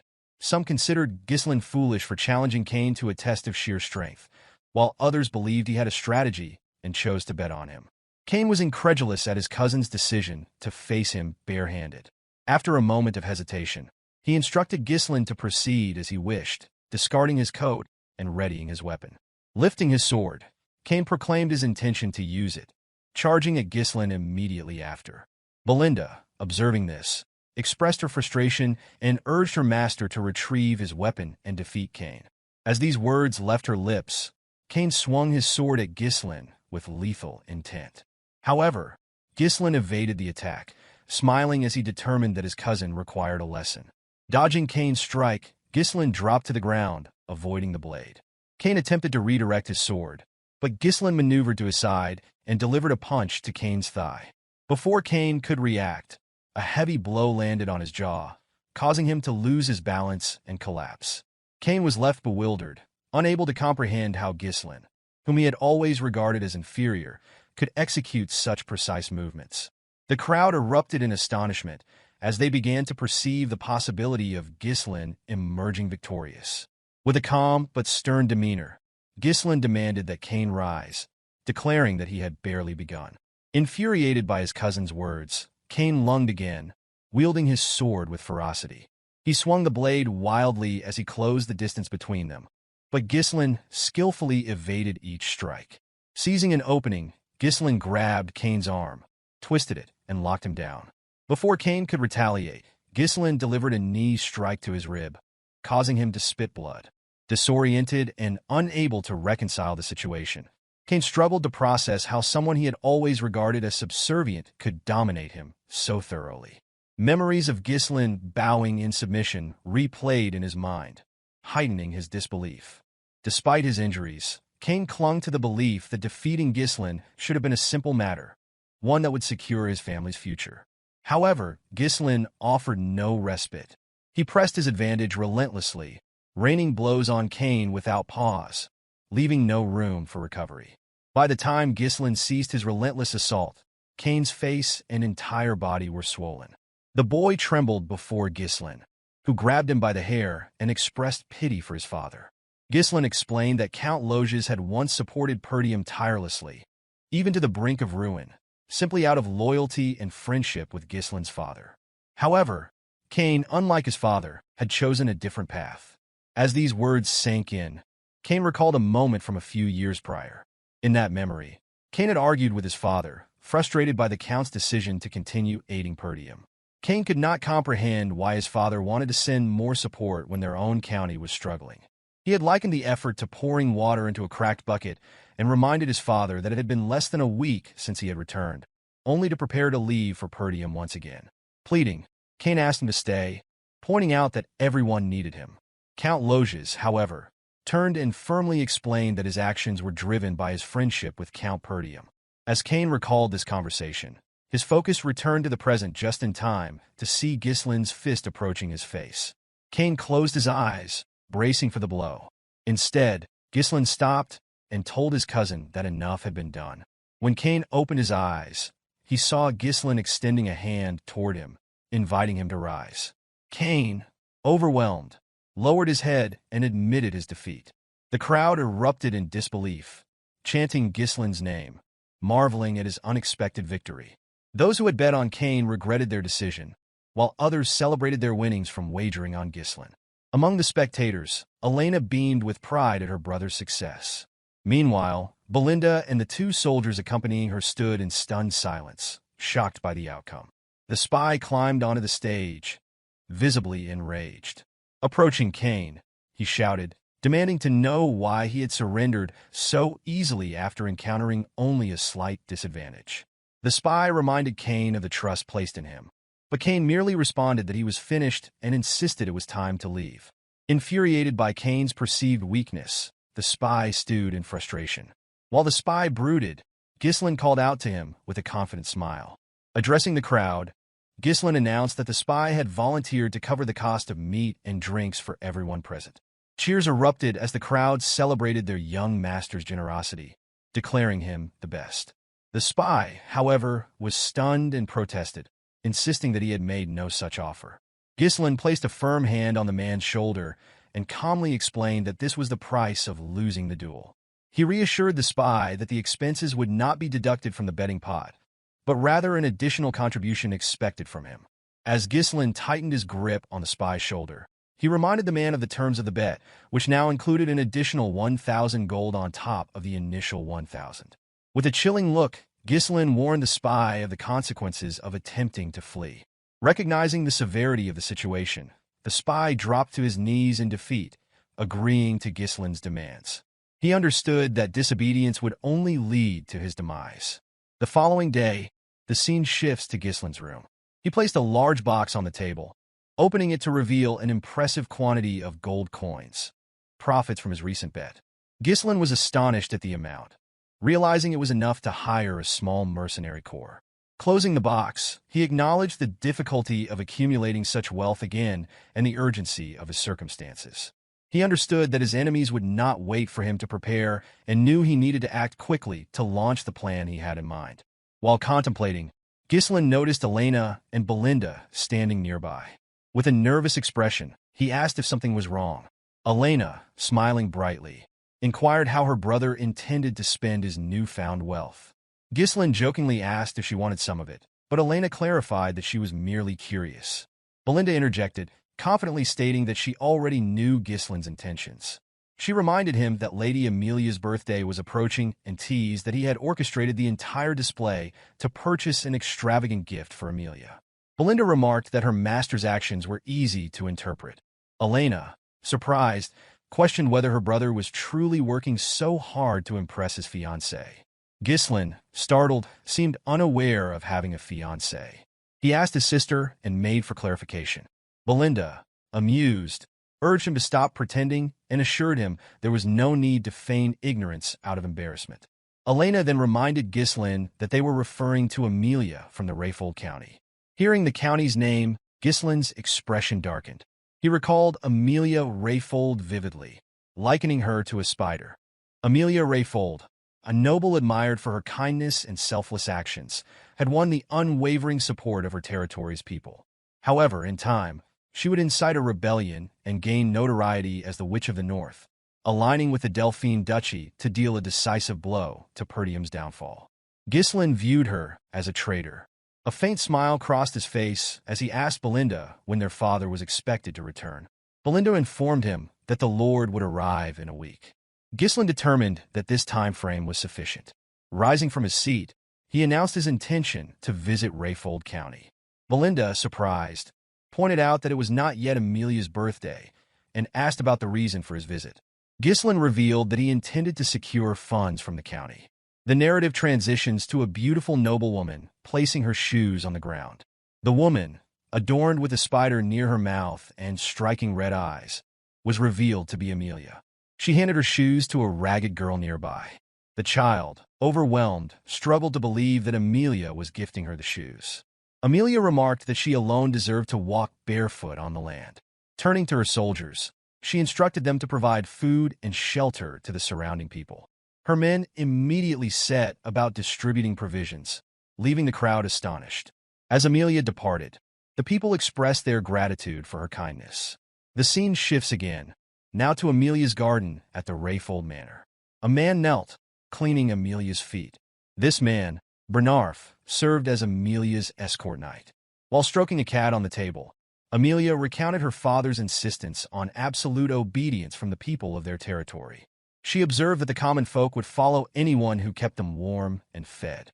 Bernar complimented Amelia's strategy, assuring her that winning the hearts of the people would benefit her in the competition to determine her father's successor. In response, Amelia struck Bernar's face lightly with her foot. She then demanded an update on the duel involving the finest swordsman of the North. Bernar apologized and explained that he had avoided participating to prevent drawing undue attention, reasoning that such attention could disrupt their plans. Bernar reminded Amelia that the time had not yet come for her to reveal her claws. He kissed her feet, pledging his blade to her service. Amelia, with a calm yet commanding demeanor, reminded her knight that he was naturally her blade, as she had invested a great deal into his development. Lifting his head, she leaned closer, her expression darkening. With an intimidating tone, she warned Bernar that weakness was unacceptable. Letting go of him, she shifted the conversation and inquired about the status of the merchants. Bernar reassured Amelia that there was no need to worry about the Arctium merchants. He explained that their guild was purchasing all the materials needed for the reconstruction of the Forest of Beasts outpost, recently destroyed in an orc attack on Perdium. Furthermore, he detailed how they were recovering the annual support fund sent by Count Rayfold to Perdium. Bernar also revealed their ongoing recruitment of soldiers and knights leaving Perdium. These men, well trained from battles against the barbarian tribes, were considered excellent additions to their forces. Amelia commended Bernar's efforts, cautioning him to ensure that the guild maintained the appearance of an ordinary merchant operation. She emphasized the importance of keeping their true intentions concealed until their strength was fully amassed. While they spoke, a steward entered the garden, prompting Bernar to rise and confront him. In a stern voice, he demanded to know who had allowed the interruption. The steward, unfazed, explained that news had arrived from the gate. Ghislain had come to visit. Amelia, surprised by this revelation, questioned the steward about the purpose of Ghislain's visit. The man relayed that Ghislain claimed to have matters to discuss concerning their merchant guild. Both Amelia and Bernar were startled by this unexpected development. The scene transitioned to the visitor's room, where Amelia entered and took a seat. Across from her sat Ghislain, dressed in a rough coat and holding a small flower. Ghislain greeted her cordially, but Amelia expressed her disapproval of his unannounced visit. She chided him for his lack of etiquette and manners. Smiling, Ghislain explained that he had come to present her with an early birthday gift. He placed the flower on the table, describing its pleasant fragrance and mentioning that he had acquired it from the nearby merchant guild. Ghislain added that he intended to purchase flowers from this guild moving forward, revealing its name as the Arctium Merchant Guild. Amelia listened, but appeared perplexed by Ghislain's remarks. Rising from her seat, she claimed not to understand his point and dismissed herself, stating that she would leave now that she had received his gift. However, as she turned to depart, Ghislain, his gaze cold and unyielding, asked her to sit back down. The energy radiating from him startled Amelia. She froze momentarily, unable to reconcile the powerful presence before her with the timid young man she had once known, who could barely speak in her presence. Ghislain lifted the tea in front of him, addressing Amelia directly. He informed her that he had no intention of wasting her time and revealed his need for 10,000 gold. Amelia, taken aback, struggled to believe that Ghislain had appeared so suddenly, only to request such a large sum of money. She questioned whether this request was sanctioned by his father, but Ghislain assured her that his father had no involvement in the matter and asked her to simply provide the money. With a calm demeanor, Ghislain poured the tea onto the floor. Smiling, He remarked that Amelia had never intended to marry him. The statement left her momentarily stunned. Ghislain continued, explaining that it would be disastrous for her if word spread about her secret efforts to build power, particularly in the midst of a fierce succession struggle. As he spoke, Amelia's cat leapt onto the table and growled at him. Amelia dismissed his remarks as a poor joke, but Ghislain assured her that her secret was safe with him, for now. However, he warned that his silence might not last if he left empty-handed. Amelia smiled coldly and told Ghislain that such a scenario would never occur. Without hesitation, she called for Bernar. The knight entered the room promptly, placing a hand over his chest as he greeted Ghislain. Recognizing Bernar, Ghislain recalled him as a loyal companion to Amelia and a skilled swordsman, capable of rivaling the finest sword in the north. Ghislain addressed Amelia directly, warning her that his death would spark a war. He asked if she could truly handle the consequences. Unfazed, Amelia responded that if a ruffian barged in, caused chaos, and was subsequently killed by her escort knight, that would be the story the world would hear. Smiling, she ordered Bernar to kill Ghislain. The knight drew his sword without hesitation, and Ghislain realized he had no choice but to take the situation seriously. Placing a hand on his sword hilt, Ghislain prepared to defend himself. Before he could act, Bernar smiled, catching Ghislain off guard. A sudden noise broke the tension as an assassin emerged from a knight's armor positioned behind Ghislain. The assassin aimed a strike at Ghislain's chair, but Ghislain quickly jumped to avoid the attack. As the assassin struggled to free his weapon, Ghislain delivered a powerful kick to his chest, sending him crashing through the window. Both Amelia and Bernar were visibly stunned by the display. Turning back to his hosts, Ghislain expressed disbelief at Amelia's feigned politeness while orchestrating a surprise attack. Picking up his sword, he remarked sarcastically on the poor hospitality. Without delay, he charged at Bernar, swinging his weapon. The knight managed to block the attack. With a cold glare, Ghislain questioned whether Rayfold County had forgotten the principles of chivalry. Bernar, unfazed, apologized mockingly. He reminded Ghislain that he had been the first to show disrespect by arriving unannounced and unsettling his mistress. Seizing Ghislain's sword, Bernar locked it in his arms and declared that courtesy was unnecessary for someone like him. As Bernar moved to attack, Ghislain evaded the strike with ease. Jumping into the air, Ghislain delivered a strong kick that forced Bernar to retreat, creating space between them. Bernar had heard rumors that Ghislain was all talk and lacked skill, but the man before him did not resemble a novice. Observing the exchange, Amelia demanded to know why her knight was fighting so conservatively. Angrily, she ordered Bernar to bring her Ghislain's head, reminding him that fulfilling such commands defined him as her sword. Upon hearing the command, Bernar assumed his stance and released his mana, daring Ghislain to step forward. Ghislain smirked, finding it absurd that a mere escort knight would presume to order him around. Bernar, unfazed, remarked that he was doing Ghislain a favor. He advanced swiftly, appearing in front of Ghislain in an instant. Swinging his sword with incredible speed, he caught Ghislain off guard. Although Ghislain managed to dodge the strike, Bernar's blade still grazed his face, leaving a shallow cut. Ghislain was stunned by the knight's speed and precision. Bernar pressed his advantage, launching a series of fierce attacks. Ghislain struggled to parry each strike, the ferocity of the blows forcing him on the defensive.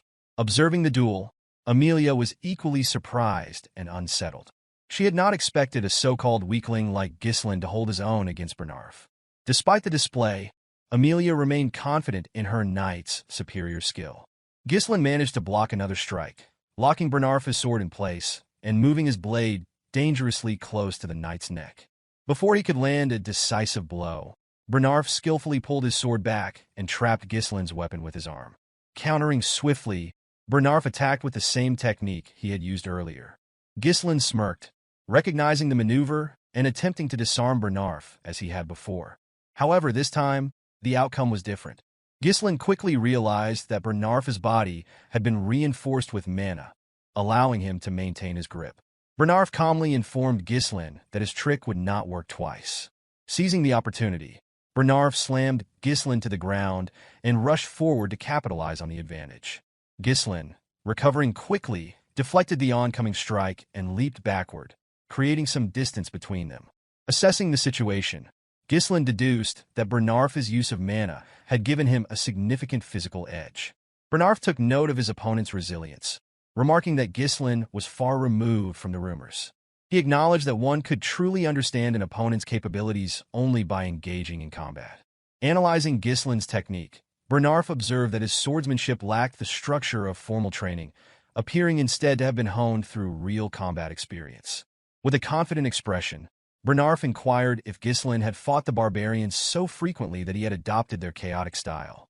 Tossing Ghislain's sword aside, Bernarf declared that such methods were only effective on the battlefield and that Ghislain's deviation would end now. Breathing heavily, Ghislain silently admitted the difficulty of the battle. Bernarf's precise thrusts, aimed narrowly at vital points, disrupted Ghislain's sense of timing and distance. At close range, Bernarf's larger frame and refined techniques created an overwhelming advantage. Ghislain realized that Bernarf was an opponent beyond his current level. Raising his hand, Ghislain revealed a mana thread attached to his wrist. He informed Bernarf that his own time was running out as well. Pulling the thread sharply, Ghislain caught the knight off guard. Bernarf, unfamiliar with the technique, hesitated for a fraction of a second.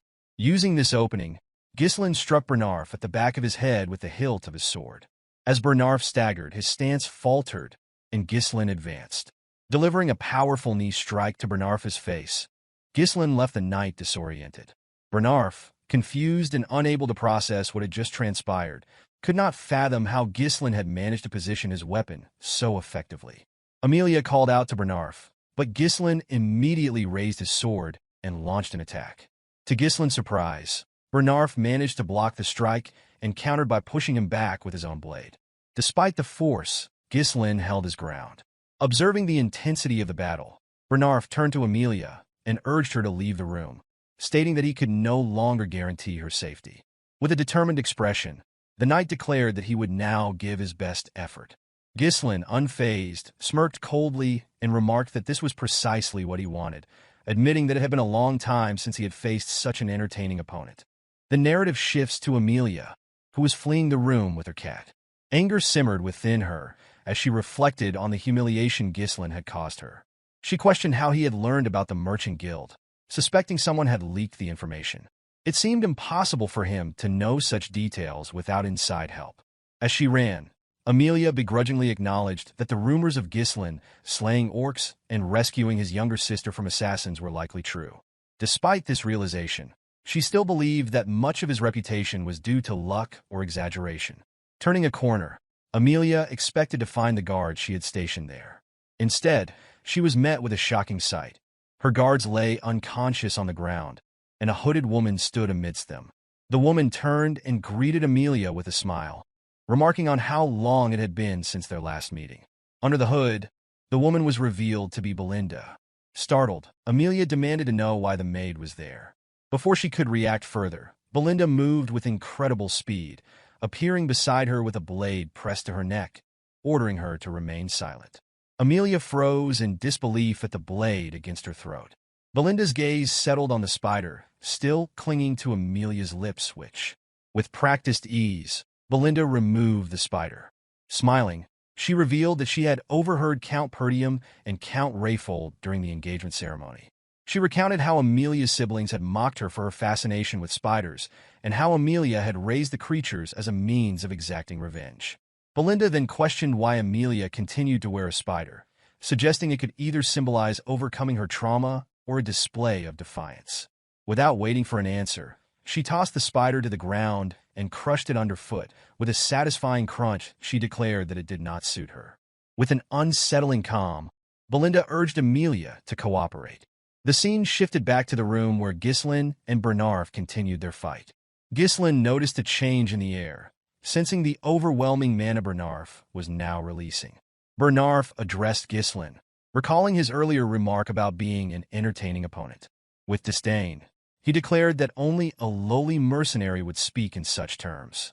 He dismissed Ghislain as unworthy of calling himself a noble like his mistress. Ghislain, taken aback, countered with a sharp reminder that Bernar was merely an escort knight. He firmly warned Bernar not to question his nobility.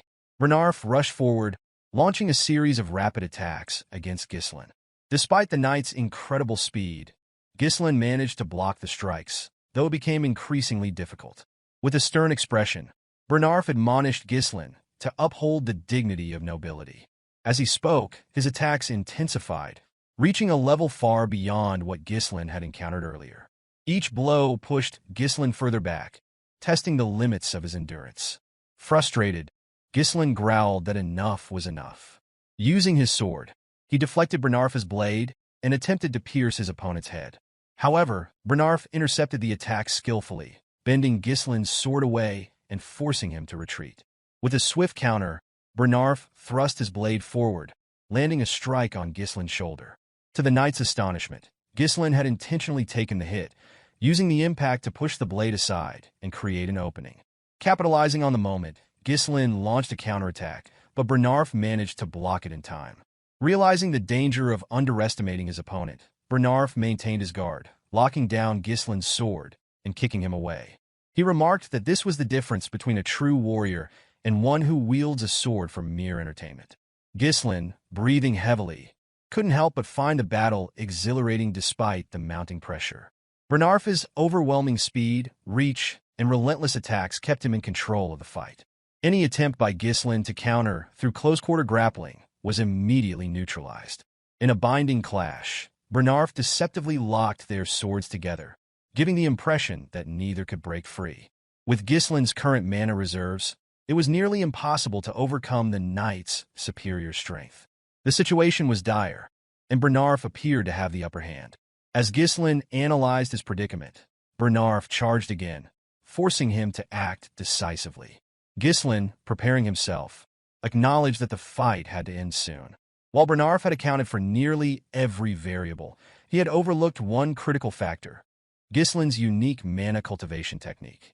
Drawing upon his third mana core, Ghislain unleashed an explosive surge of power and met Bernar head-on. When their swords clashed, Ghislain channeled his newfound strength, forcing Bernar's blade downward and disarming him with sheer force. The knight froze in disbelief, unable to comprehend how Ghislain had summoned such overwhelming mana mid-battle. Before Bernar could recover, Ghislain raised his sword to strike a fatal blow. At that moment, a voice interrupted, commanding Ghislain to stop. Turning, he saw Amelia standing nearby, fury etched across her face. She demanded that Ghislain take the 10,000 gold and leave immediately. Irritated, Ghislain lowered his sword and stepped back, remarking that it would have been far simpler if she had handed over the money when he had asked politely. Belinda, observing the scene, quipped that Ghislain's actions went far beyond what could be called a lover's quarrel. Ghislain, unfazed, replied that it was merely a difference in opinion. Approaching Amelia, he rested his sword on his shoulder and informed her that there was unfortunate news. With a calm but firm tone, Ghislain announced that the fee had now doubled to 20,000 gold. In the next scene, Amelia smashed a vase onto the floor, her frustration echoing through the room. Bernar stood beside her, bowing slightly as he apologized for his failure. He explained that Ghislain was far stronger than the rumors suggested, admitting that he had underestimated him. Bernar revealed that Ghislain had managed to release mana exceeding that of an advanced-level knight. Amelia, her expression darkening, stated grimly that Ghislain had changed. When Bernar cautiously suggested reporting this development to the Delphine Duchy, Amelia's reaction was swift. She slapped him sharply and grabbed his shirt, glaring at him with fury. She reprimanded him, asking if he truly understood the terror Duke Delphine inspired. Amelia explained that exposing the incident would spell their doom. The alliance with the Duke, formed secretly and without her father's knowledge, hinged on a covert agreement. The Duke had promised to support her rebellion in exchange for her assistance in toppling Perdium. Amelia added that her siblings would kill her if the agreement ever came to light. Her anger deepened as she considered the possibility that Ghislain might already know about the deal, given his knowledge of the Merchant Guild secrets. Turning to Bernar, she declared that Ghislain had to be eliminated, no matter the cost.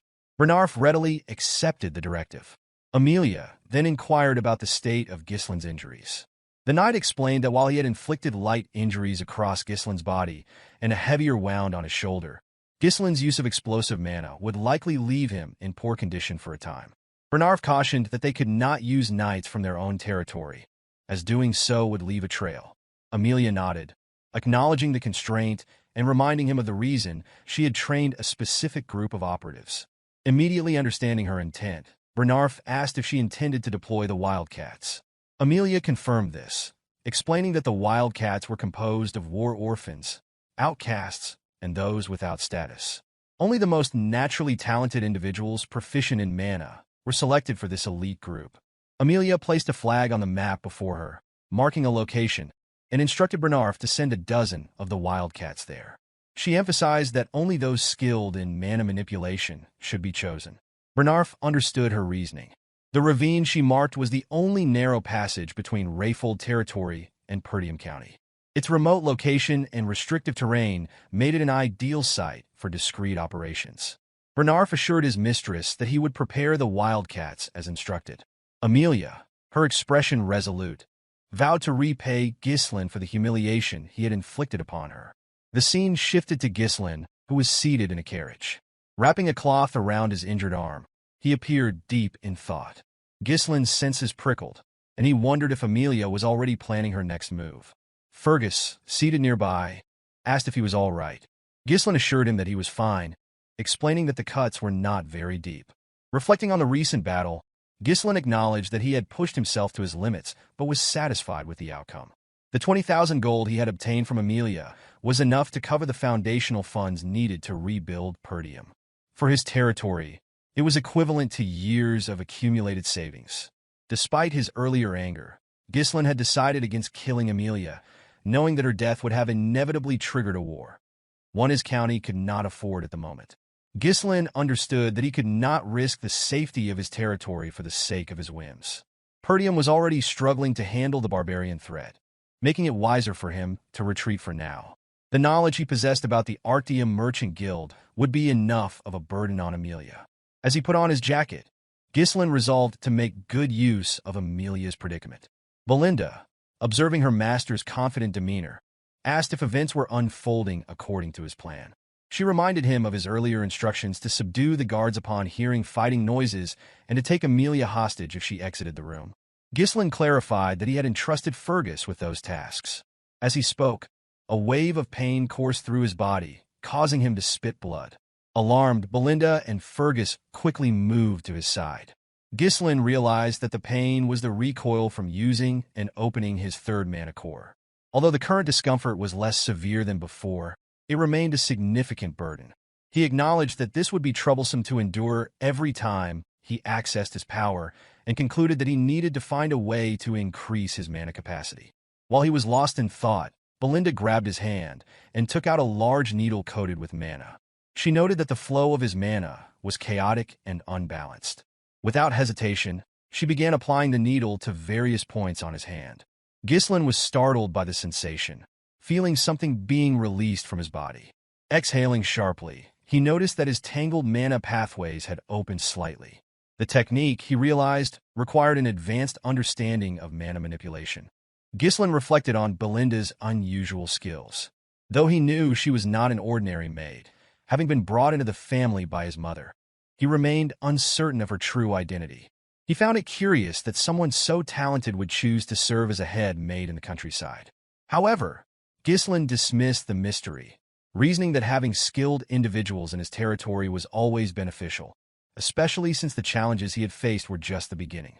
Belinda assured Ghislain of her unwavering loyalty, promising to help him with anything he required.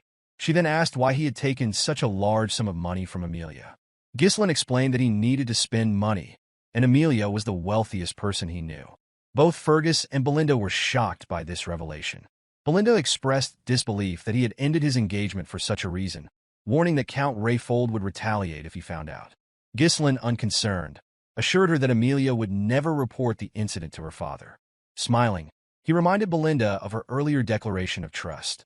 Annoyed, Belinda demanded to know his intentions for the money, asserting that she had taken risks alongside him. Ghislain revealed that he intended to use the funds to conquer the Forest of Beasts. Belinda was taken aback, while Fergus expressed skepticism, pointing out that efforts to conquer the forest had failed since the time of Ghislain's great-grandfather. Ghislain then reminded Fergus of a request he had made before entering the castle. Fergus hesitated before revealing that the individual Ghislain had asked him to find was at the designated location. Nervously, he cautioned that the man was unstable and not in his right mind. Ghislain dismissed these concerns, stating that as long as the man was alive, he was useful, and insisted they depart immediately. Belinda objected, urging her master to return home due to his physical condition. She reminded him that he could not afford to wander in his current state. Ghislain countered by pointing out that Amelia was unlikely to let them leave without attempting to silence them. Acknowledging this, Belinda tapped her muscle confidently, reminding him that she was skilled in combat. She also noted that Fergus, as a knight, would be an asset in dealing with any threats. Ghislain reassured Belinda of her reliability, but clarified that the role he required was beyond her expertise. Smiling, he revealed that they were on their way to meet the vanguard he had in mind. The scene shifted as the group arrived at a wooden house nestled deep within the forest. Belinda remarked that the house appeared abandoned, but Fergus confirmed that this was the correct address. When Ricardo knocked on the door, it was opened by a massive, disheveled man with long, unkempt hair. The man peered at them suspiciously and demanded to know who they were. Everyone, except Ghislain, was taken aback by the man's appearance. Belinda leaned toward her master, whispering her doubts about the individual's suitability, noting that he looked frail and unlikely to survive another day, let alone fight. Ghislain, unfazed, assured her that they were in the right place. The man, noticing Ghislain's noble bearing, dismissed him as a bored young aristocrat and turned to leave, telling them to go away. However, Ghislain called out to him, addressing him as the ex-captain of the Ratatosk mercenaries and referring to him by name, Gillian. The call stopped the man in his tracks. Gillian turned sharply, his expression a mix of surprise and caution. With a calm smile, Ghislain told him that he had long wanted to meet him. The rest of the group was stunned to learn that the seemingly destitute man before them had once led the legendary Ratatosk mercenaries, a group renowned for requiring mastery of nearly all weapons from its members. Though the group no longer existed, their valor and reputation remained so great that even knights in foreign lands knew their name. Without warning, Gillian hurled an axe at Ghislain, the blade narrowly missing and slicing through his jacket. Alarmed, the group drew their weapons and moved to protect their master. With a menacing look, Gillian demanded that Ghislain state his business. Belinda urged her master to step back, warning that Gillian was unstable. Ignoring her, Ghislain mentioned the eternal punishment, causing Gillian to freeze in shock. Ghislain revealed that he knew the cure for the incurable disease afflicting Gillian's daughter, describing the symptoms: high fever, bloody coughing, and red spots resembling flower petals on the skin. Ghislain explained that the disease's agonizing nature earned it the name eternal punishment. He then asked if this information had piqued Gillian's interest. Reluctantly, Gillian stepped aside and allowed the group to enter. Inside, the sound of a girl's screams filled the house. Gillian rushed to his daughter, Rachel, who writhed in pain on the bed. As Ghislain observed her, he concluded that it was not too late to act. In his past life, Ghislain had searched for Gillian to recruit him, but by the time he found him, the man had lost his daughter, sold all his assets, and ultimately taken his own life. The condition of the house, bare, leaving only weapons, confirmed that Gillian had already sacrificed everything to try to save Rachel. She is sobbing, pleaded with her father to end her suffering. Realizing the urgency, Ghislain removed his jacket and announced that he would begin treatment immediately. Before he could act, Belinda placed a hand on his shoulder, urging him to leave.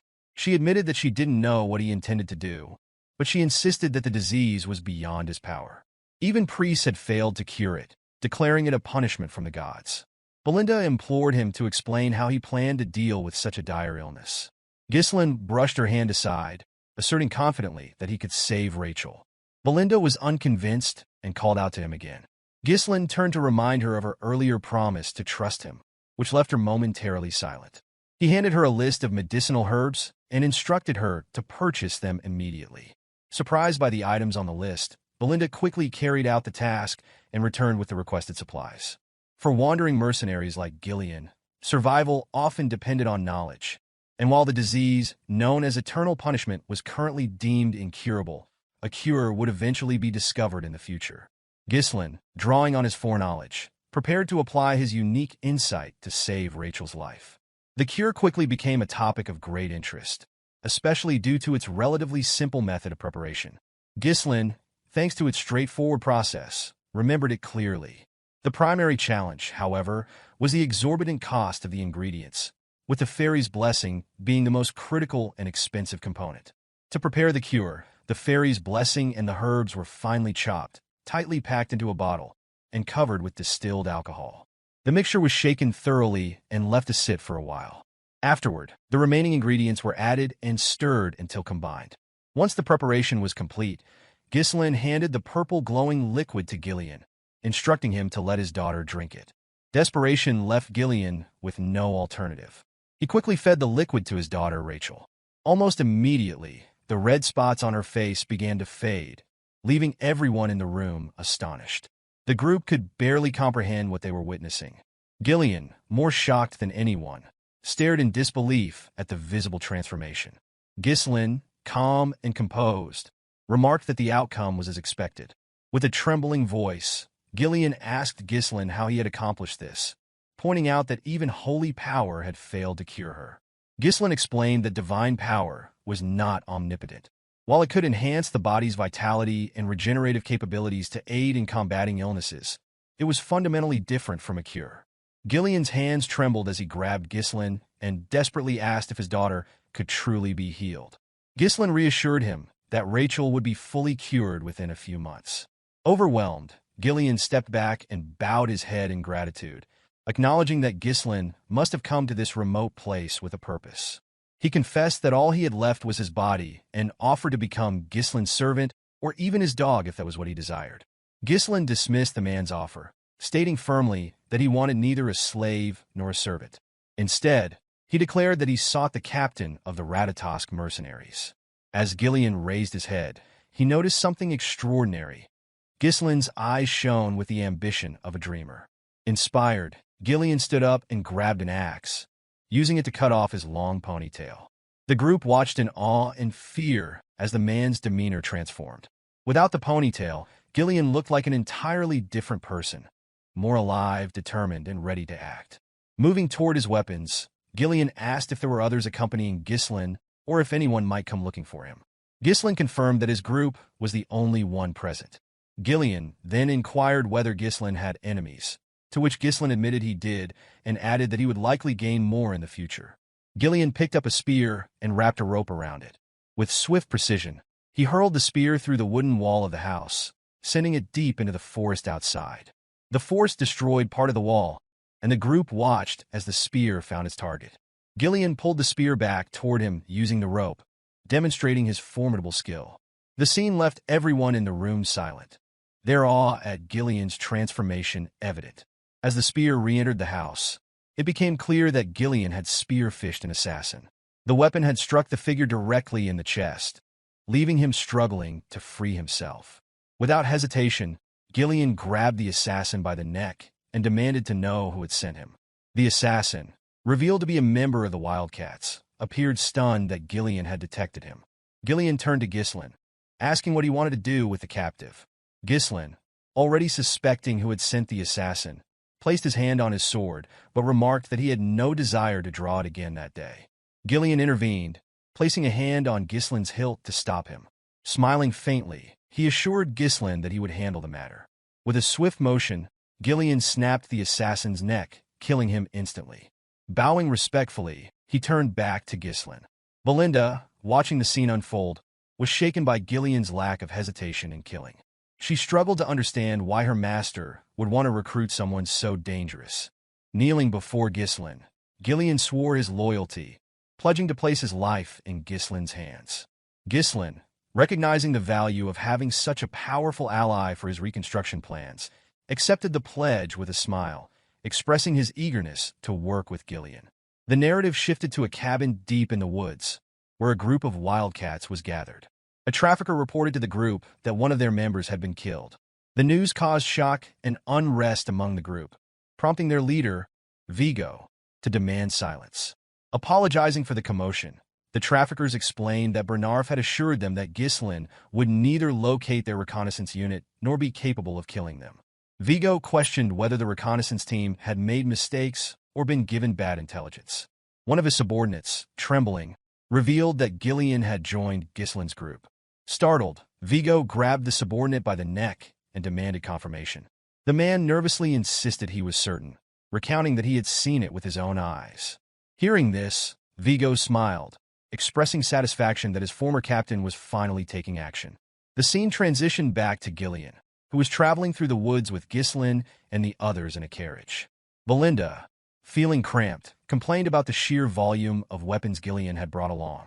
She asked Ghislain whether it was truly necessary to transport so many, remarking that a sword or two should have sufficed. She expressed disbelief that they had been forced to purchase another carriage to accommodate Gillian's arsenal. Ghislain calmly reminded her that they already needed an extra carriage to ensure Rachel traveled comfortably. He assured her it was not a problem and asked her to endure it for now, emphasizing that their primary concern was escaping the ravine. Belinda then inquired whether the captured assassin had been sent by Amelia. Ghislain confirmed her suspicion. Hearing this, Belinda explained that the mask worn by the assassin was a symbol associated with the Wildcats traffickers, a powerful and notorious guild in Rayfold. Ghislain, surprised, asked her to elaborate. According to Belinda, the Wildcats traffickers specialized in smuggling, assassination, drugs, human trafficking, and other illicit activities. Comprised of skilled former mercenaries, the guild wielded significant combat power and was regarded as a shadowy and dangerous organization. Ghislain, curious, asked how Belinda had come to know this information despite spending most of her time in the castle. The maid revealed that she had learned about such matters before entering her role as head maid. She urged her master to exercise caution, emphasizing the Wildcats' persistence and ruthlessness. Ghislain, smiling confidently, assured her that he would be fine, reminding her that they had Gillian on their side. Immediately after the statement, something emerged from the ground after the carriage passed by. The figures began chasing the carriage, and Gillian sensed their presence. As the figures closed in, they leapt out of the ground, revealing themselves to be Wildcats. The Wildcats launched an attack on Gillian, catching him off guard with their ambush. He responded swiftly, drawing both an axe and a sword to block their assaults. With precise movements, he severed one's hand using the axe and then drove it into the chest of another. Before the injured Wildcat could retaliate, Gillian ripped his head apart, and both bodies fell lifeless to the ground. As the men fell, their remaining allies released ropes that triggered massive trees to drop onto the carriage. Gillian, surprised by the trap, heard Belinda warn that the trees could crush them. Reacting quickly, he seized the ropes and slowed the horses, narrowly avoiding disaster. However, the path was now obstructed. Ghislain remarked that he had anticipated the ambush. Nearby, Wildcat traffickers began to close in, and one of them, Vigo, addressed Gillian directly. He referred to Gillian as the former captain of the Ratatosk mercenaries, a title that visibly startled him. Vigo accused him of cowardice, claiming he had disbanded the entire group for the sake of his daughter. Stepping down from the carriage, Gillian denied any knowledge of the accusations. Vigo, visibly irritated, countered by blaming Gillian for the life he had been forced to endure. He questioned whether Gillian had grown so senile that he couldn't recall his past comrades. Gillian offered no response, which further convinced Vigo that he was feigning ignorance. With a smirk, Vigo declared that he would force Gillian to remember and commanded his men to attack. The attackers advanced quickly, prompting Ghislain to offer his assistance. Gillian, however, declined, stating that Vigo clearly had personal business with him. He assured Ghislain that he could handle the situation alone. Before the Wildcats could strike, Gillian infused his axe with mana and dispatched 4 attackers in a single, devastating swing. The sight of this stunned the remaining assailants, who surged forward in a renewed attack. Drawing his short sword, Gillian struck down the first who approached with his axe, stabbed the second through the neck, and cleaved the third in half after deflecting their strike. Vigo observed these feats with little surprise, recognizing that Gillian's strength had not waned. He instructed his men to split into 2 groups and encircle Gillian. As they moved to execute the order, Gillian mounted a horse, drawing a larger axe and spinning it menacingly. Charging at the Wildcats, he unleashed a mana-enhanced strike that decimated several attackers. The remaining Wildcats, hesitant to approach, shifted their focus to the horse, but before they could act, Gillian attached a rope to his axe and swung it in a deadly swirl, cutting through their ranks. Belinda watched in disbelief as Gillian dispatched his opponents. With his men defeated, Vigo launched a direct assault. Sensing the attack, Gillian equipped a shield to block the strike. Vigo accused him of ruining his life and vowed to kill him. With 3 blades in hand, Vigo hurled them at Gillian's horse, bringing the animal down. Gillian dismounted just before the fall, landing on the ground only to face an incoming blade. Drawing a smaller axe, he blocked the attack and firmly denied being the captain of the Ratatas mercenaries. He struck Vigo's ribs with his shield, forcing him to retreat. Vigo demanded an explanation, asking Gillian to reveal his identity if not the captain. Gillian replied that he had abandoned his past and now served as Ghislain's subordinate. The declaration angered Vigo, who charged forward, vowing to kill Gillian at any cost. Gillian parried the attacks as Vigo pressed his sword into the shield. Vigo revealed that the mercenary company had disbanded after Gillian's departure, lamenting that he had lost his purpose and fallen into a disgraceful existence just to survive. Gillian deflected the sword and countered with a swing of his axe.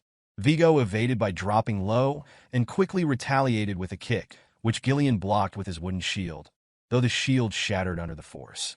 Vigo expressed his frustration, explaining that he had dedicated his entire life to making the Ratatas mercenaries the best in history. He voiced disbelief that his former captain had abandoned everything, only to become a mere pawn of a spoiled noble. Drawing several blades, he imbued them with mana and hurled them toward Gillian. Gillian intercepted the attack with his axe, but as he did so, Vigo closed the gap and attempted to stab him. Gillian narrowly dodged the strike and countered with an overhead swing of his axe. Vigo landed just in time to block with his sword, smiling at the exchange. The clash between them grew more intense, with both men exchanging fierce blows. Vigo believed that Gillian had not changed from the captain he once admired, though he viewed him as weakened by his years spent searching for a cure for his daughter. In contrast, Vigo claimed to have grown stronger through countless battles. He believed that Gillian was no longer his equal. Gillian unleashed a massive swing, which Vigo dodged by leaping over him. Using his sword for leverage, he flipped and landed behind Gillian. Wasting no time, Vigo kicked the blades Gillian had previously blocked, sending them hurtling back toward him. Gillian used his armor to deflect the projectiles, but as he did, Vigo charged at him. Gillian anticipated the attack and swung his axe, but Vigo evaded once again, taunting that the fight was over. In response, Gillian channeled mana into his hand and caught Vigo's blade mid-strike. This act stunned Vigo, who was left speechless as he realized Gillian had been holding back. Gillian asked if Vigo's pursuit of vengeance was driven by hatred, but Vigo did not answer. Instead, he stared in disbelief at Gillian's use of mana to seize the blade. Gillian then slammed the head of his axe into Vigo's face, sending him flying into a nearby tree. Standing over his fallen opponent, Gillian remarked that he did not understand Vigo's actions. He pointed out that Vigo had many opportunities to exact revenge if that was his true intent. Questioning his motives, Gillian asked why Vigo had not sought him out sooner. Vigo laughed bitterly, admitting that he had already visited Gillian's former residence, but had found only a feeble old man unworthy of death. With anger in his voice, Vigo demanded to know what had become of the Gillian he once revered. Gillian tossed Vigo's dagger to the ground and instructed him to pick it up. He declared that he was now merely a body bound to another's will. Unsheathing his sword, Gillian promised to grant his former comrade the highest level of respect, even in their confrontation. Gillian declared that he would take action as the captain of the Ratatas mercenaries, a statement that brought visible satisfaction to Vigo. Picking up his dagger, Vigo charged at him. Gillian blocked the attack, and Vigo expressed his joy at finally experiencing the fight he had long desired. The intensity of the battle increased as Vigo attacked more fiercely, but Gillian held his ground. With a powerful swing, Gillian aimed to end the fight, but Vigo dodged by dropping low and countered swiftly. Gillian parried the attack with his axe, forcing Vigo's dagger downward before driving his sword into Vigo's ribs. Despite the injury, Vigo gritted his teeth and retaliated. Gillian evaded and raised his axe high, pausing momentarily to acknowledge Vigo as the 5th unit commander of the Ratatas mercenaries, referring to him by his full name, Vigo Villanos. Hearing this, Vigo smiled, but the expression was fleeting as Gillian plunged his blade into him, ending his life. With Vigo's lifeless body at his feet, Gillian picked up the dagger and stood silently, gazing at his fallen comrade. Ghislain commended Gillian's efforts, and Belinda remarked on the potential profit from looting the wildcats. Gillian apologized to Ghislain for causing unnecessary delays, but Ghislain reassured him, expressing admiration for his exceptional skills. Reflecting on his early days as a mercenary, Ghislain admitted that stories about Gillian from his seniors had inspired him and helped lay the foundation for his rise to becoming the Mercenary King. This encounter confirmed to Ghislain that recruiting Gillian had been the right decision, as he had gained a reliable ally. Ghislain then asked Gillian if he remembered who Vigo had been. Gillian raised Vigo's sword and replied that Vigo had been an old comrade. These words resonated deeply with Ghislain, prompting him to reflect on his own former comrades. He wondered where they were and what lives they were leading, knowing that their paths had diverged long before meeting him. Resolving to reconnect with them one day, Ghislain instructed the group to follow Belinda's suggestion and gather anything valuable from the wildcats. Belinda ordered Gillian to lead the collection efforts, but Gillian curtly reminded her that he was not her subordinate. 2 days later, the group reached Perdium territory. Belinda, visibly relieved, commented on their arrival. Gillian looked at the city ahead and asked Ghislain if it was Perdium. Ghislain confirmed it, feeling a sense of contentment at returning home. He reflected on how, when he had first run away, he believed he could return any time. As Gillian studied the county, Ghislain asked for his opinion. Startled, Gillian nervously responded that it seemed great. Ghislain, however, disagreed. He pointed out that the houses were outdated and renovations were impossible. He revealed that the fields lay uncultivated because the farmers had been conscripted into the military, leaving the land barren. Gillian remarked that he had heard of Perdium's perpetual conflict with the northern barbarians, but admitted the situation was worse than expected. Ghislain affirmed the dire circumstances, but expressed determination to fix the issues. Turning to Gillian, he declared that he needed his strength to make it happen. Both Belinda and Gillian were surprised by this sudden appeal. Ghislain understood that the upcoming battle would be a long and arduous one, a fight to eradicate everything tied to Duke Delphine and to safeguard what had been taken for granted. Resolute, he vowed to restore the land, no matter the cost. As the group entered the county, Belinda noticed something unusual and urged her master to look ahead. When Ghislain lifted his gaze, he saw a figure he hadn't expected. The silhouette was unmistakable, a man in armor with a coat draped over his shoulder. It was his father. At Perdium Castle, several men were gathered, engaged in discussion with the Count. The Count proposed reducing their forces, a suggestion that shocked the assembly. One man protested, warning that maintaining the front lines would become increasingly difficult with fewer troops. Another suggested requesting additional support from the Rayfold family. In response, the general administrator disclosed that the Rayfolds had cut the support funds. He added that they were amassing soldiers and stockpiling food instead, a revelation that left the knight in the room visibly surprised. One man pointed out the urgent need for funds to rebuild the Forest of Beast garrison, which had been partially destroyed in the recent battle against the orcs. He argued that reducing the Knight Order's forces would barely provide financial relief and carried significant risks. Ghislain observed the heated debate, finding the scene unsurprising. Among the men was Randolph, the knight captain, known for his commanding presence. Albert, the bearded treasurer, exuded a gruff seriousness, while the general administrator, Homern, maintained a more composed demeanor. Ghislain's thoughts drifted to his father. Though only a few months had passed since their last meeting as the young Lord of Perdium, for Ghislain, who had lived decades as the Mercenary King, the time felt far longer. Addressing his father directly, Ghislain welcomed him back home. Count Zwalter Perdium, Ghislain's father, found his son's words unusual, given their typically formal interactions. As a child, Ghislain had disliked his father's stern and serious nature, but now he saw the weight of countless burdens etched into the Count's shoulder, the exhaustion and responsibility of governing the land. Sipping his tea, Zwalter remarked that he had heard of Ghislain's absence from the castle for a week. Ghislain explained that he had visited the Rayfolds. The Count inquired if he had caused any trouble during his visit, to which Ghislain reassured him that he had not. Albert, the treasurer, interjected, mentioning rumors of a duel Ghislain had won against Cain. along with a significant sum of money. Albert, skeptical, questioned if the young lord had gone to Rayfold to gamble.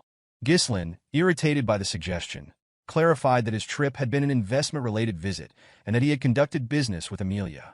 Homern, the general administrator, advised Ghislain to be mindful of his actions, reminding him of his future responsibilities as the next ruler of Perdium. Ghislain, maintaining a calm demeanor, acknowledged the reminder but assured Homern that there was no need for concern. Homern grew increasingly frustrated as it became evident that Ghislain was disregarding his advice. His concern only deepened as a result. Zwalter set his tea down and intervened, instructing his subordinates to stop. Turning to his son, he remarked that he had heard about some good trouble Ghislain had caused during his absence. Ghislain, puzzled, waited for clarification. Zwalter then asked if it was true that Ghislain had executed Jamal and Philip for attempting to sell Elena. The mention of those disloyal knights surprised Ghislain. Randolph, the knight captain, interjected with skepticism, insisting that it was impossible for Ghislain to have defeated the two knights alone. He speculated that they must have turned on each other and that Ghislain merely delivered the final blow. Ghislain understood the captain's disapproval. Despite their treachery, the fact that knights had died at Ghislain's hand troubled Randolph. To avoid conflict, Ghislain chose to go along with Randolph's version of events. Randolph, with a smug expression, declared that his assumption had been correct. Zwalter, however, praised his son for his actions, much to Ghislain's astonishment. The Count dismissed the details of how the knights had been dealt with, stating that the only thing that mattered was Elena's safety. For the first time, Ghislain received a genuine compliment from his father. Encouraged, he informed Zwalter that he had a request. Zwalter, surprised by the declaration, listened as Homern cut in, warning Ghislain to stop if he intended to ask for money. Randolph agreed, citing all the trouble Ghislain had caused in the past. With visible irritation, the captain listed incidents such as selling military provisions for gambling funds, setting the front gate on fire to grill an army horse, and melting down armor to forge a useless, legendary sword. Ghislain couldn't refute the accusations. Though he didn't recall these events clearly, he knew he was likely responsible. Ghislain clarified that he wasn't asking for money, but simply needed his father's permission. Zwalter asked what the request entailed, and Ghislain revealed that he wished to pioneer the Forest of Beasts. The announcement shocked everyone present. Ghislain, unfazed by their reactions, smiled confidently. Later, in his bedroom, Ghislain recounted the encounter with amusement, sharing that his father had denied his request. According to him, Zwalter had reacted with alarm and began yelling at him. Belinda, unsurprised, commented that the response had been predictable. She explained that the forest was teeming with dangerous monsters and that there was nothing to gain from such a venture. Ghislain then asked Gillian if he had heard the plan from Belinda.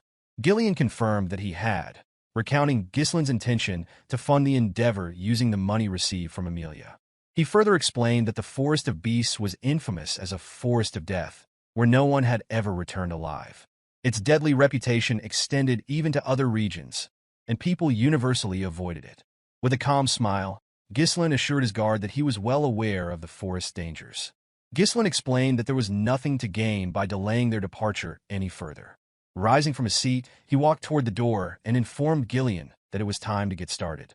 Belinda reminded him that he had not received permission from the Count and asked if he intended to proceed regardless.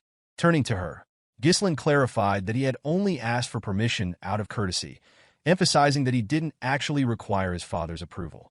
He stated firmly that this was something he had to do. Belinda, confused by her master's determination, questioned what he hoped to find in the forest that made him so resolute. Ghislain deflected, promising to explain later. He knew revealing the truth now could be disastrous if word spread. The forest held the key to massive wealth, a vein of runestone buried near its entrance. When infused with mana, or from this vein would produce runestones, a rare mineral highly coveted by mages. These stones were essential for crafting magical tools, including barriers, magic circles, scrolls, alchemy devices, and for conducting magical research. Their value was immense. In his previous life, Duke Delphine had discovered this vein, but in the present, only Ghislain held this critical information. Belinda, unable to discern her master's motives, ultimately chose to trust him, conceding that he must have a plan. Gillian assured Ghislain that he would follow his orders. Ghislain instructed Belinda to visit the nearest guild and hire 200 mercenaries for the mission. Belinda, taken aback by the number, remarked on his willingness to spend the hard-earned money he had risked his life to obtain. Gillian voiced concerns, pointing out that mercenaries were often unruly and difficult to control, especially in large numbers. He warned that they might even betray their employer if the opportunity arose. Acknowledging the risks, Ghislain agreed, but explained that he and Gillian would personally select the most reliable individuals. Gillian asked for clarification, and Ghislain revealed that they were headed to the most skilled small-scale mercenary group in the north. Gillian, visibly uneasy, inquired if his master was referring to the Mad Dogs, also known as the Cerberus mercenaries.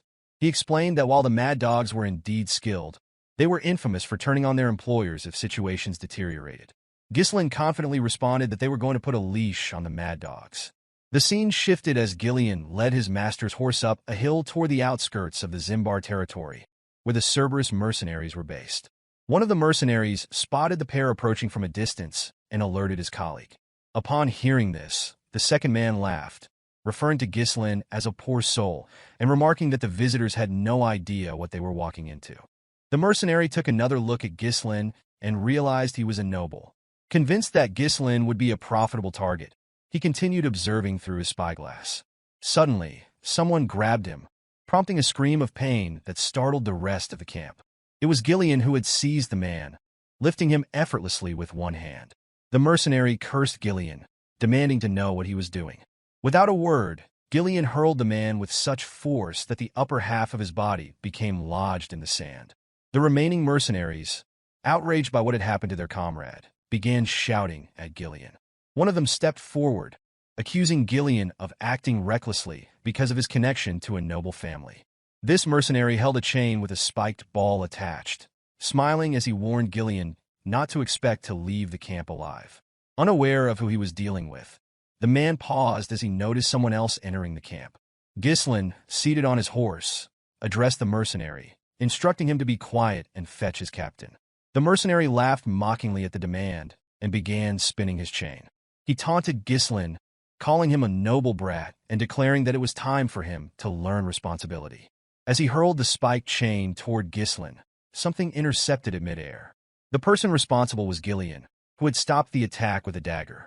The blade lodged into a section of the chain, halting its movement and causing the spiked ball to drop to the ground. The mercenary, shocked by the display, watched as Gillian twisted the dagger into the chain to disable it further. Ghislain smiled at the scene, remarking that words alone would not suffice. He instructed Gillian to handle the situation, but warned him to ensure no fatalities. Gillian acknowledged the order, took hold of the chain, and yanked the mercenary toward him with ease. The man flew helplessly in Gillian's direction, and as he came close, Gillian struck him in the stomach with the spiked ball. The mercenary cried out in pain, drawing more enraged responses from his comrades. Declaring that Gillian's status as a noble servant meant nothing to them, they charged at him. Gillian twisted his dagger further into the chain, using it to hoist the injured mercenary into the air. He then threw the man into the group of attackers, scattering them as they collided with their fallen comrade. The remaining mercenaries, stunned by Gillian's strength and precision, hesitated as Gillian turned to glare at them. His piercing gaze sent fear through their ranks. Ghislain dismounted his horse and addressed the group, demanding to know how much longer they intended to keep him waiting. He ordered them to fetch their captain immediately. Before they could respond, a voice interrupted, asking about the cause of the commotion. The mercenaries quickly parted, clearing a path for the newcomer. The man, with fiery red hair and an imposing presence, introduced himself as Cain, the captain of the Cerberus mercenaries. Curious about their purpose, Cain asked Ghislain why they were seeking him. Ghislain found the question absurd, believing there was only one reason to approach a mercenary group. Without hesitation, he stated that he was there to entrust them with a request. Cain was taken aback by the situation and questioned Ghislain about why a client would harm one of his subordinates. He remarked that a noble should have better manners. Ghislain, smiling, responded that this was his unique way of greeting. He added that it was the most effective method to tame someone. Cain, amused by the remark, chuckled and wondered aloud what might have happened if Ghislain had greeted them twice. The scene shifted to Cain's tent, where he and several mercenaries sat with Ghislain and Gillian. Cain asked Ghislain to explain the nature of his request. Ghislain revealed his intent to hire the mercenary group to pioneer the Forest of Beasts. The announcement stunned Cain's men, who were incredulous at the idea of entering a forest notorious for being filled with dangerous creatures. Knowing the forest bordered Perdium territory, the mercenaries exchanged uneasy glances. Cain, maintaining his composure, asked Ghislain what kind of person he must be to consider disturbing such a perilous place. Ghislain introduced himself as the young lord of Perdium. Cain and his men, surprised by the revelation, erupted into laughter. They could hardly believe they were speaking to the infamous young lord described in local rumors. Their laughter grew louder as they became convinced that Ghislain had lost his mind. Cain, dismissive, told Ghislain that he likely had no idea what the Forest of Beasts was truly like, having grown up sheltered in a greenhouse. He asserted that the forest was no place for rookies like him. Declaring the discussion over, Cain signaled his men, who raised their weapons. Gillian, seeing this, lifted his axe in preparation for a fight. Ghislain, unfazed, asked Cain if he was afraid. The question startled Cain, who responded with a smile that he was disappointed. He remarked that he had heard of the Cerberus mercenaries' reputation for skill, but now he believed it to be a hoax. Placing his foot on the table, Cain warned Ghislain not to provoke him, reminding him that mercenaries do not take jobs that offer no worthwhile reward. Ghislain replied that weaklings often rely on excuses, a comment that visibly annoyed Cain. Cain declared that Ghislain was ruining the mood with his pathetic provocations, dismissing him as a clueless brat unworthy of his time. He assured Ghislain that he would allow him to leave unharmed, but demanded compensation for the trouble caused. Ghislain, his demeanor now serious, refused. He then made a bold request, Amoriana's recognition with Cain, the captain of the Cerberus mercenaries. Both Gillian and the other mercenaries were shocked by the challenge. Cain, narrowing his eyes, asked Ghislain if he even understood what he was asking for. Ghislain, wearing a confident smile, confirmed that he did. He explained that Moriana's recognition was a traditional mercenary duel, bound by specific rules. Each participant used only a single dagger, with one arm tied to their opponent's. The use of mana was strictly forbidden, and stepping outside the designated small circle counted as a loss. The match thrust both participants into a brutal, life-or-death struggle, confined within a small space that limited their movements. Often, the duel resulted not only in the death of the loser, but sometimes even the victor. Ghislain explained to Cain that the terms of the match required the loser to admit defeat without reservation and submit completely to the winner, effectively becoming the winner's subordinate or dog. He then asked Cain how he felt about the bet. Gillian, observing his master, was puzzled by how a noble could be so familiar with such a crude mercenary tradition. Among mercenaries, rejecting Amoriana's recognition was seen as an admission of weakness, making refusal virtually impossible. Cain began laughing maniacally, his expression turning unsettling. Addressing his subordinates, he mockingly announced that they had a bold young noble who wanted to prove himself by mercenary standards. Encouraged by their captain, the mercenaries laughed along, amused by the absurdity of the situation. The scene shifted outside, where Ghislain and Cain stood ready for the duel. Their arms were tied together, and each was handed a dagger. Cain removed his jacket, revealing his imposing physique. The mercenaries cheered for their captain, shouting for him to kill the insolent noble. Cain, believing Ghislain had learned about the tradition from somewhere and was attempting to bluff his way through, told him there was no turning back now. Pulling Ghislain closer with a binding, Cain confidently stated that he had participated in this type of duel 5 times before. Returning to his starting position, Ghislain pulled Cain toward him and, with a cold, condescending gaze, revealed that he had completed this type of duel over 100 times. The captain was visibly shocked by the claim. At the signal to begin, both men charged at each other with their daggers, narrowly dodging each other's initial strikes. They swung again, their movements precise, though neither landed a blow. Ghislain pressed forward with greater strength, forcing Cain to block his attacks. Seizing an opening, Cain yanked Ghislain toward him and attempted to stab him from behind. Ghislain, unable to see the blade clearly, blocked each strike with skill. As Cain missed an attack, Ghislain bent his head to avoid it and countered swiftly. Cain managed to evade and retaliated by pulling Ghislain close and delivering a heavy kick to his leg. The force of the blow was jarring, but Ghislain endured it.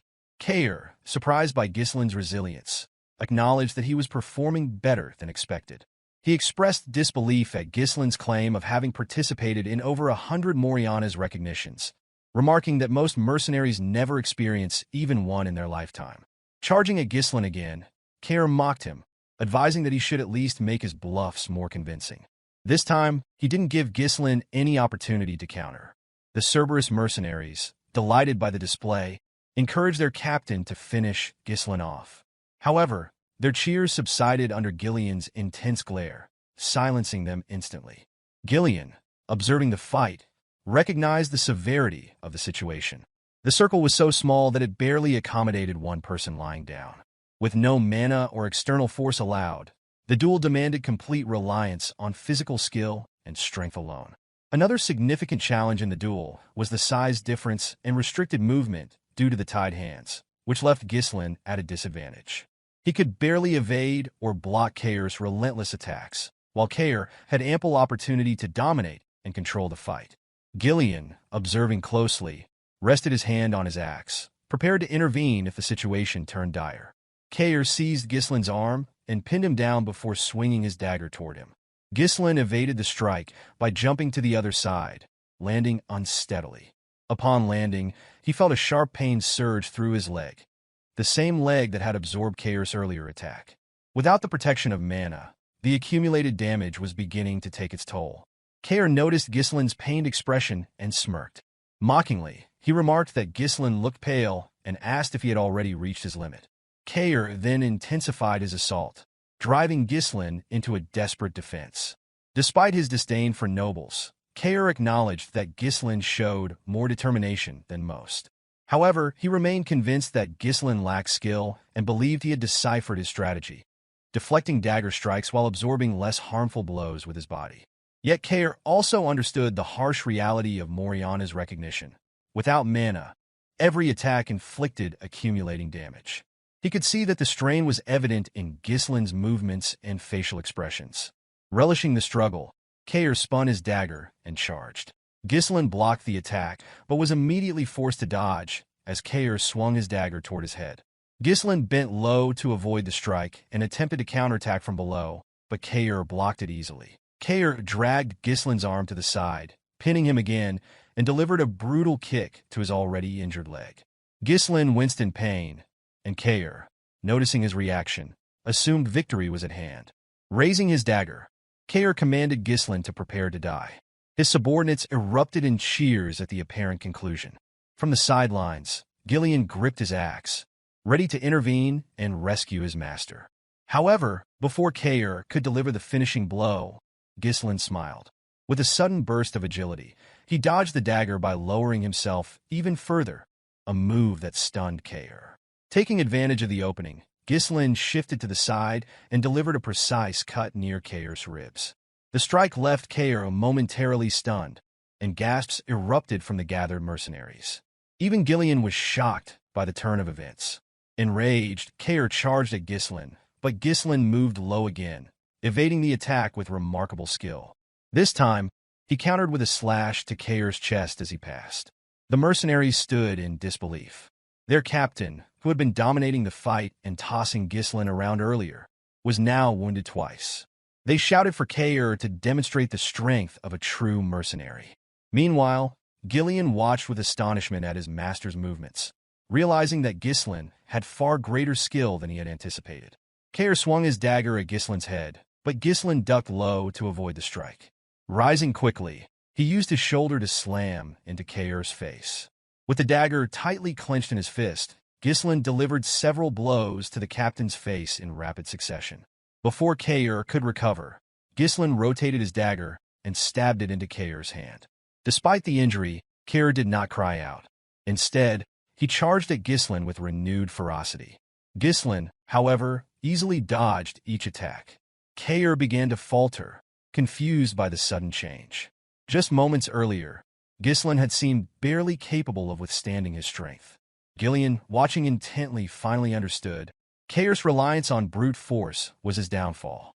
His powerful swings had stiffened his muscles and restricted his movements, making his body rigid and slow. By contrast, Ghislain had avoided resisting directly. Instead, he relaxed his own body, using the captain's momentum to redirect the fight into his favor. Gillian, impressed by this unexpected display of strategy, quietly placed his axe back in its sheath.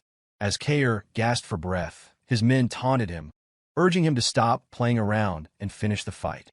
Ghislain commended Cain for his resolve, noting that many others in his position would have resorted to breaking the rules by using mana when cornered. Cain, smirking despite his exhaustion, replied that Ghislain spoke like someone who truly had fought in 100 Moriana's recognitions. He revealed that he had earned his position as captain through this very method, adding that mercenaries who broke the rules never survived long in their profession. Ghislain smiled at Cain's words, stating that he admired his spirit. Cain admitted that he was at a disadvantage in a direct confrontation, but pointed out that victory in Moriana's recognition was not limited to overpowering an opponent. He reminded Ghislain that stepping outside the circle was an automatic loss. With that, Cain grabbed Ghislain's arm, hoisted him into the air, and attempted to throw him out of the circle. Confident in his plan, Cain was certain that this would secure his victory. However, before Ghislain's foot could touch the ground, he tightened his grip on Cain's hand and pushed his legs upward, bracing against Cain's knees to stop his descent. Using Cain's body for support, Ghislain reversed the momentum, pulling Cain toward him. Taking advantage of the surprise, Ghislain climbed up Cain's leg, maneuvered behind him, and locked his arm around the captain's neck. In one fluid motion, he slammed Cain's head to the ground, pushing it outside the circle. The gathered mercenaries stared in stunned silence, unable to believe what had just happened. Cain, realizing his loss, glared at Ghislain in frustration. Ghislain smiled gently, declaring his victory. Still in disbelief, Cain turned to Ghislain and demanded to know his true identity, unable to reconcile the skill he had witnessed with the idea of Ghislain being a noble. Fixing Cain with a cold, piercing gaze, Ghislain stated that he disliked the captain's attitude and reminded him that he was now speaking to his new master. Pulling Cain to his feet, Ghislain asked what he planned to do next.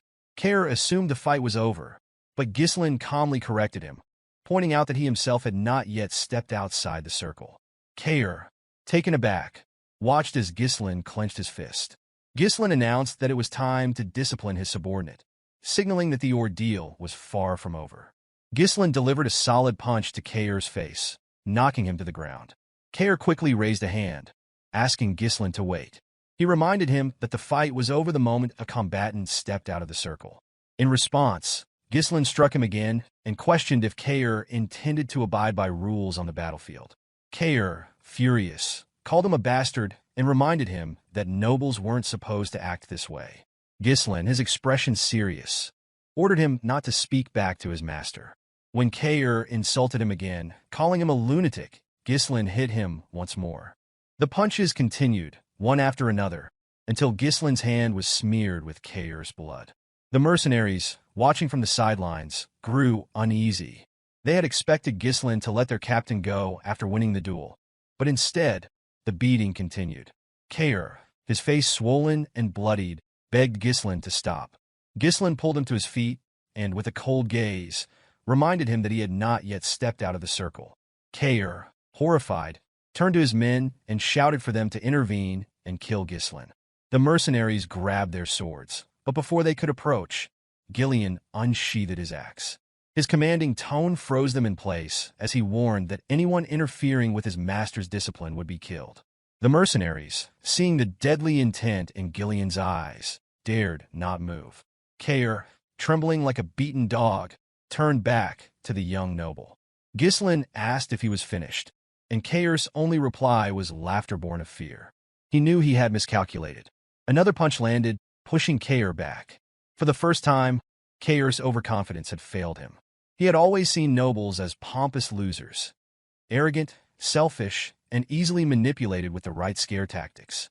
It was this attitude that had earned him the nickname Mad Dog, a title he relished.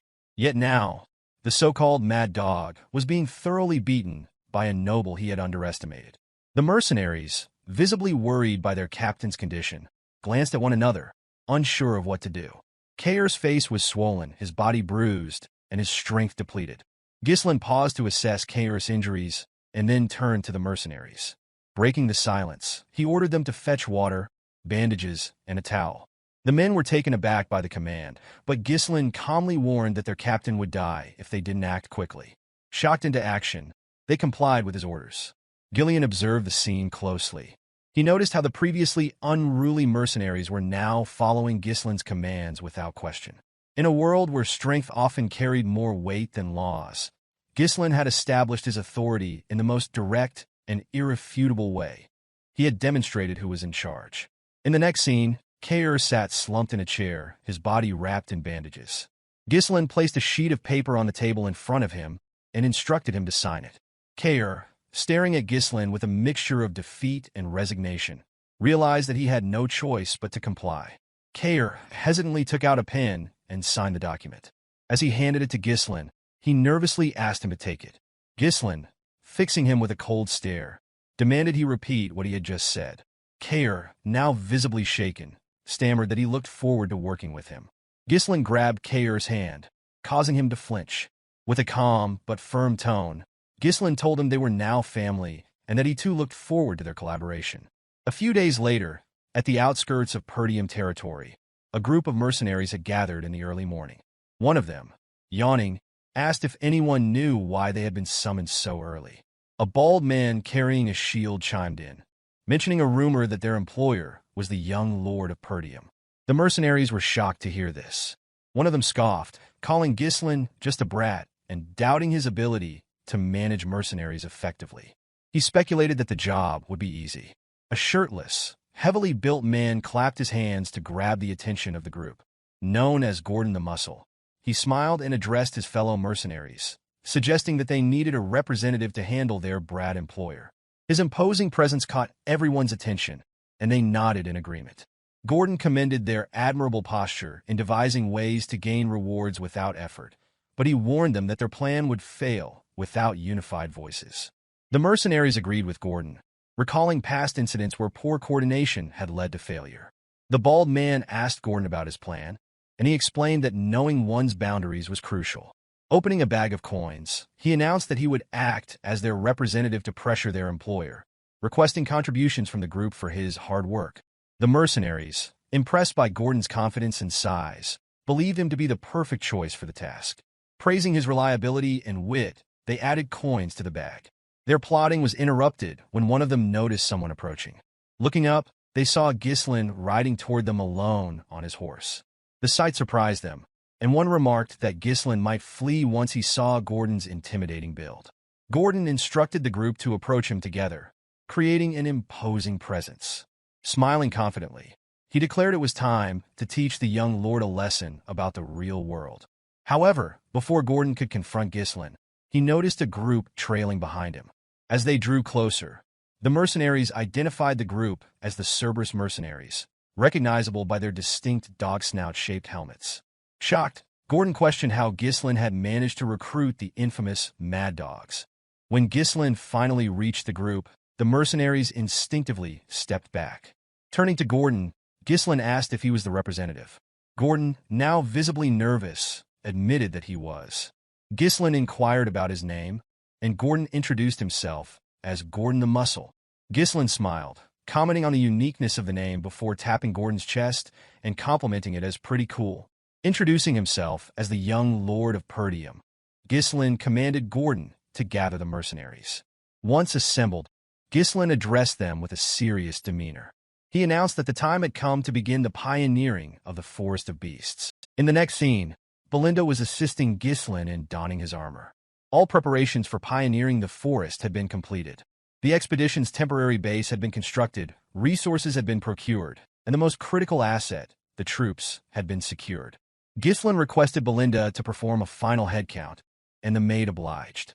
She informed him that 148 mercenaries had been contracted through the office, along with 41 Cerberus mercenaries he had brought himself. The total number of personnel reached 192. Ghislain acknowledged her effort, commending her for the work, and inquired whether Scoven had been properly informed. Belinda assured him that Scoven had been notified and, contrary to her expectations of resistance. The knight had stepped in to ensure their passage through the forest of beasts remained undetected. As the commander of the forest post, Scovin's involvement gave Belinda confidence that no immediate issues would arise. She urged Ghislain not to worry, and her reassurance brought a smile to his face. Ghislain then called for the mercenaries to assemble. He addressed them, stating that the land they were about to pioneer lay ahead.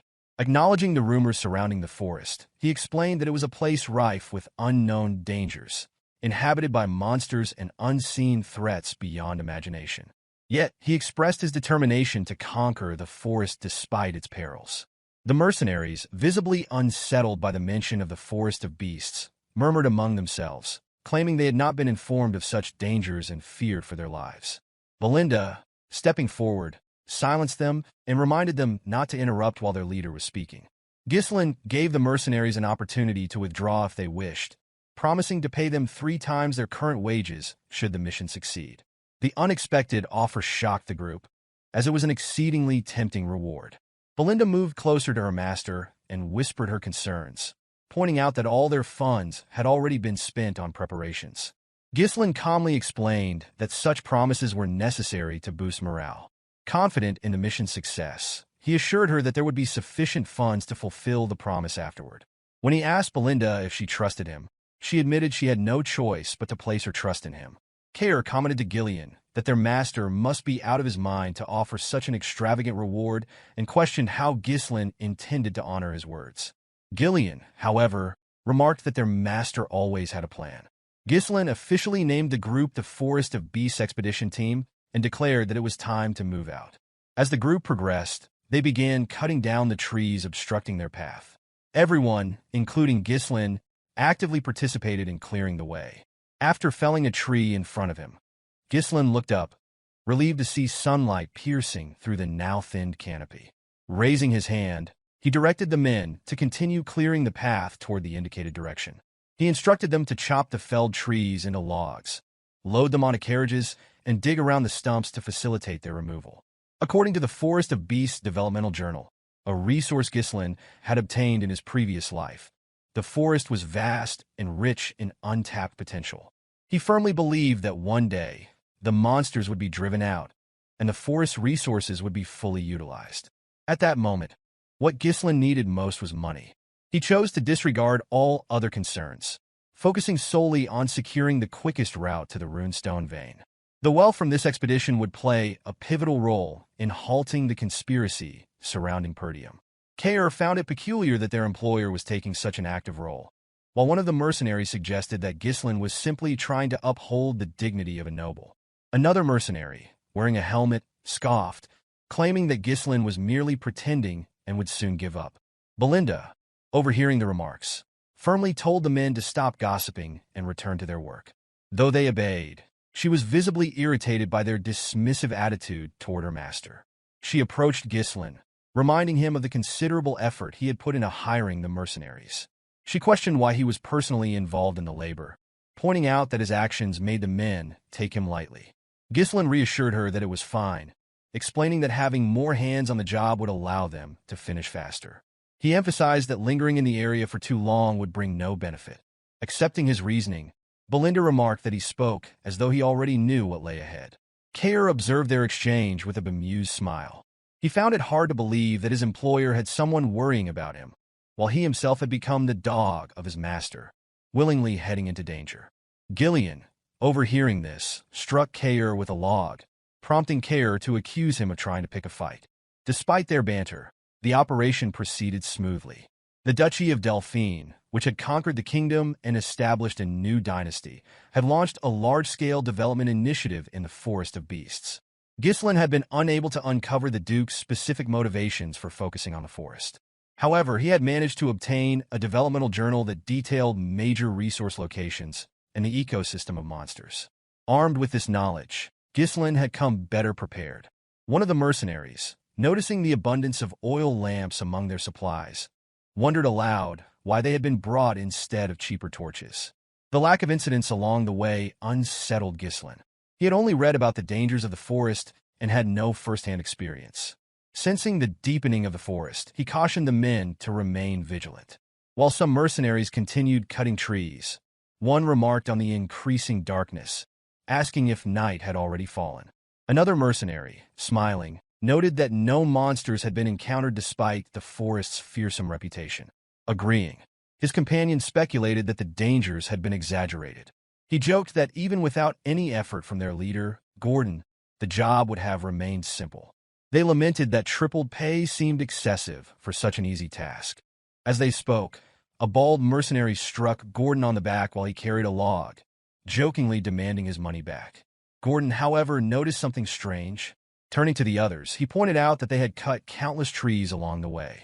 When asked, the men confirmed that they had. Gordon's expression darkened as he directed their attention to the path behind. It was inexplicably blocked. The mercenaries froze in shock at the sight. Ghislain's voice rang out, commanding everyone's attention. Sensing the shift in the forest's atmosphere, the troops instinctively reached for their swords. The mercenaries who had earlier dismissed the rumors now began to panic, as an oppressive tension descended upon the group. Something was amiss. Ghislain called out to Gordon, warning him that staying there would result in his death. He instructed him to walk toward the group slowly. Gordon obeyed but stumbled into a tree and fell to the ground. The group immediately assumed defensive positions, calling Gordon an idiot. Turning back to face the others, Gordon was surprised that nothing happened. The mercenaries, equally perplexed, exchanged confused glances. A bald man among them chuckled, mocking their employer for being overly cautious. He claimed that the path only appeared blocked because the scenery was so similar, dismissing Gordon's concerns as a mistake. He further belittled the forest of beasts, calling it nothing more than a slightly dense forest with an exaggerated name. Ghislain, maintaining a serious demeanor, ordered the man to step closer if he wished to stay alive. Irritated, the mercenary accused him of trying to create unnecessary fear. As he finished speaking, vines suddenly wrapped around his waist. Before he could react, the vines lifted him into the air and toward the top of a tree, where a monstrous mouth filled with sharp teeth awaited. The massive tree-like creature devoured him in an instant. The creature, which had no detectable presence, was impossible to anticipate. It was a predator that thrived on catching its victims unaware. The monster's eye opened, revealing its identity as a dyrus ent. Ghislain quickly noticed that numerous dyrus ents were encircling the group. Panic spread among the mercenaries as they attempted to flee, convinced they were about to be eaten. The dyrus ents extended their vines, capturing several mercenaries and dragging them into their gaping mouths. Gordon, clinging desperately to a nearby tree, screamed for help. One of the men approached him with an axe, urging him to hold on. Swinging the axe at the vine, the man was stunned to see it remain unharmed while his weapon began to crack. As he stared in disbelief, the monster pulled Gordon further upward. Before Gordon could be consumed, Ghislain leapt into action. Infusing his sword with mana, he sliced through the vine and simultaneously landed a blow on the creature's eye as he descended. Blood gushed from the monster's wounded eye, and the mercenaries, astonished by their employer's feat, began to assume that the dyrus ent's eyes were their weak points. Ghislain took a deep breath and shouted for the men to regroup. His commanding voice cut through their panic as he warned them that spreading out would only make them easier targets. He ordered them to form a tight shield formation and focus solely on defense until further instructions were given. The mercenaries, galvanized by his leadership, complied quickly, one of them vowing not to die in such a place. Ghislain rushed to the carriage and asked Cain about the oil lamps. Cain affirmed their presence, and Ghislain instructed him to light them and hurl them at the monsters to burn them down. Realization dawned on Cain. This was why so many lamps had been brought. Just as he began the task, a teammate warned that the monsters were watching them. Ghislain ordered the lamps to be thrown immediately. Cain and his team began tossing the lamps, but the dyrus ents swatted them away with their vines before they could connect. Shocked by their inability to harm the monsters, Cain's subordinate noted that their strategy wasn't working. A dyrus ent fired its vines at the group, but Gillian intercepted them, cleaving the vines with his axe. Belinda, armed with knives, aimed for the creature's eyes, successfully hitting her targets. Ghislain instructed Gillian and Belinda to prepare for a coordinated assault while protecting the Cerberus mercenaries. Raising his sword, he declared that he would draw the monster's attention. Almost immediately, a dyrus ent launched its vines at him. Belinda called out, urging him to be careful. Ghislain swung his sword, cutting through the vines, only to be targeted by additional attacks. Displaying remarkable agility, he dodged their strikes. One of the dyrus ents raised a massive leg, preparing to crush him. The mercenaries were stunned to see that the monsters, despite resembling trees, had legs. Many believed that their employer was about to be crushed. Ghislain, undeterred, infused his sword with mana and struck at the leg of a dyrus ent, severing it. Using the momentum of his leap, he drove his sword directly into the creature's eye. The remaining dyrus ents immediately shifted their attention to him, their movements drawing gasps of shock from the onlookers. Belinda, maintaining her composure, ordered the Cerberus mercenaries to throw the oil lamps. Certain that this tactic would succeed, the mercenaries acted swiftly. The lamps shattered against the dyrus ents, setting them ablaze and eliciting ear-piercing shrieks of pain. The Cerberus mercenaries cheered at the sight of their effectiveness, but Ghislain quickly urged them to continue throwing the lamps until every dyrus ent was consumed by fire. Flames began to engulf the monstrous creatures, spreading rapidly across their bodies. The mercenaries, still processing the scene, expressed both relief and disbelief that they were holding their own against such formidable foes. One remarked nervously that the entire forest might catch fire at this rate. Gordon, trying to mask his unease, dismissed the dyrus ents as being naturally weak to fire due to their tree-like nature. However, Ghislain's sharp command brought their focus back. He warned them not to let their guard down, emphasizing that the fight was far from over. The mercenaries were startled by his tone, realizing there was more to the battle. Ghislain gravely informed the group that the dyrus ents were about to reveal their true forms. As if on cue, the creatures released a dense cloud of steam, enveloping the battlefield. The mercenaries exchanged confused glances, speculating whether the fire had already been extinguished. Belinda and Gillian rushed to Ghislain, seeking an explanation.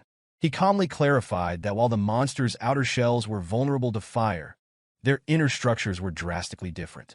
The fire burning their shells had reached their moist, fleshy cores, causing the steam to form.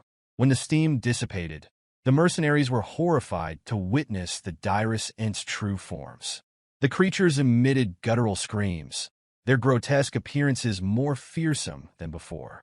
Disbelief rippled through the group as they struggled to accept that the monsters were still alive. Raising his sword high, Ghislain called for the troops' attention. He ordered them to ready their weapons, declaring that the fight would now transition to close-quarters combat. With a determined battle cry, he led the charge, launching himself toward the dyrus ents and setting the example for the others to follow. Ghislain moved forward alone with commanding confidence, though the group of the mercenaries hesitated to follow. The enormity of the task ahead weighed on them, and their fear was palpable. A member of the group expressed disbelief at the idea of a close-range attack against such a colossal monster, remarking that it was beyond belief. Another murmured that even one wrong move would mean their end, while a third admitted outright that standing against such creatures seemed impossible. Cain, however, dashed forward without hesitation. He called out to Cerberus, urging them to advance, and his mercenary group followed in close formation, as though he had been waiting for this moment to unleash his pent-up energy from enduring his master's previous discipline. Belinda, worried for her young master, hurriedly followed after him. Gillian turned to the paralyzed mercenaries, his voice cutting through their fear as he asked what they were waiting for. He reminded them that the order came directly from their young master, Ghislain, urging them to trust and obey. His words carried reassurance, promising safety if they followed Ghislain's lead.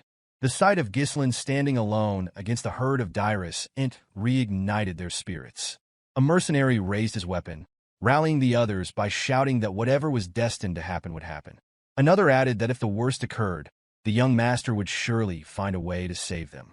Gordon's war cry echoed, and the group charged in unison, forming smaller teams to take on each dyrus ent. Ghislain issued clear instructions, explaining that the creature's burned shells were vulnerable and that they could now be cut without using mana. He urged them not to be afraid, dismissing the dyrus ent as nothing more than overgrown scarecrows. At the forefront, Cain, Gillian, and Belinda took their positions, weapons ready, and prepared to face the onslaught. A chaotic but systematic battle unfolded. The mercenaries struck at any part of the creatures they could reach. Ghislain leaped high into the air, using his superhuman strength to strike at the monster's weak points, while Belinda stayed close to guard his back. Gillian confronted the herd head-on as Cain darted around, targeting one creature after another.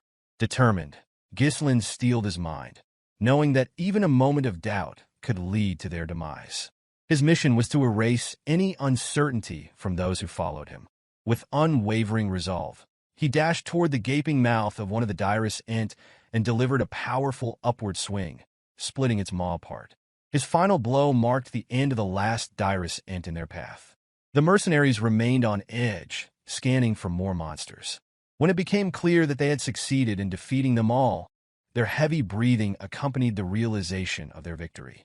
Standing at the front, Ghislain addressed the group. He acknowledged the dangers of the forest of beasts, noting that they had only just entered its boundaries and had already encountered such formidable creatures. The atmosphere grew tense as his words settled over them, but he assured them that he would always be at the front line. He urged them to trust him and follow his lead, a command met with a unified response of affirmation from the previously fearful group. As they ventured deeper into the forest, they came across a massive boulder containing a runestone. Ghislain decided to ignore it for the moment, choosing instead to focus on clearing a path forward. Along the way, they encountered herds of orcs and swarms of flying monsters, which Cain eagerly engaged.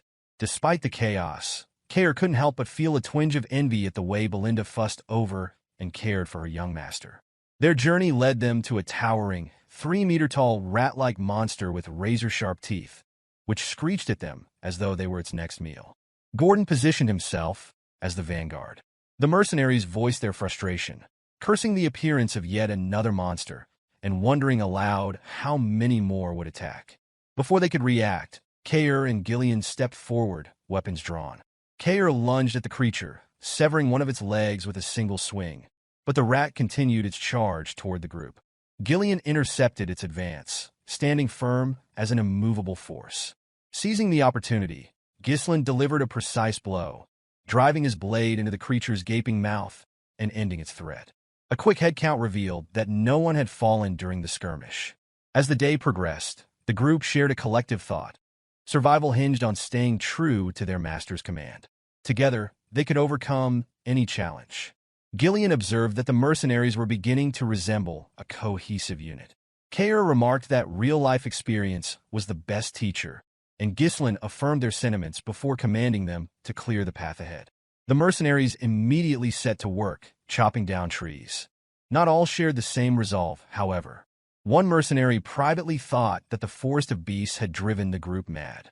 Nightfall brought them to a pristine lake, where the mercenaries rushed to wash their faces and fill their water pouches.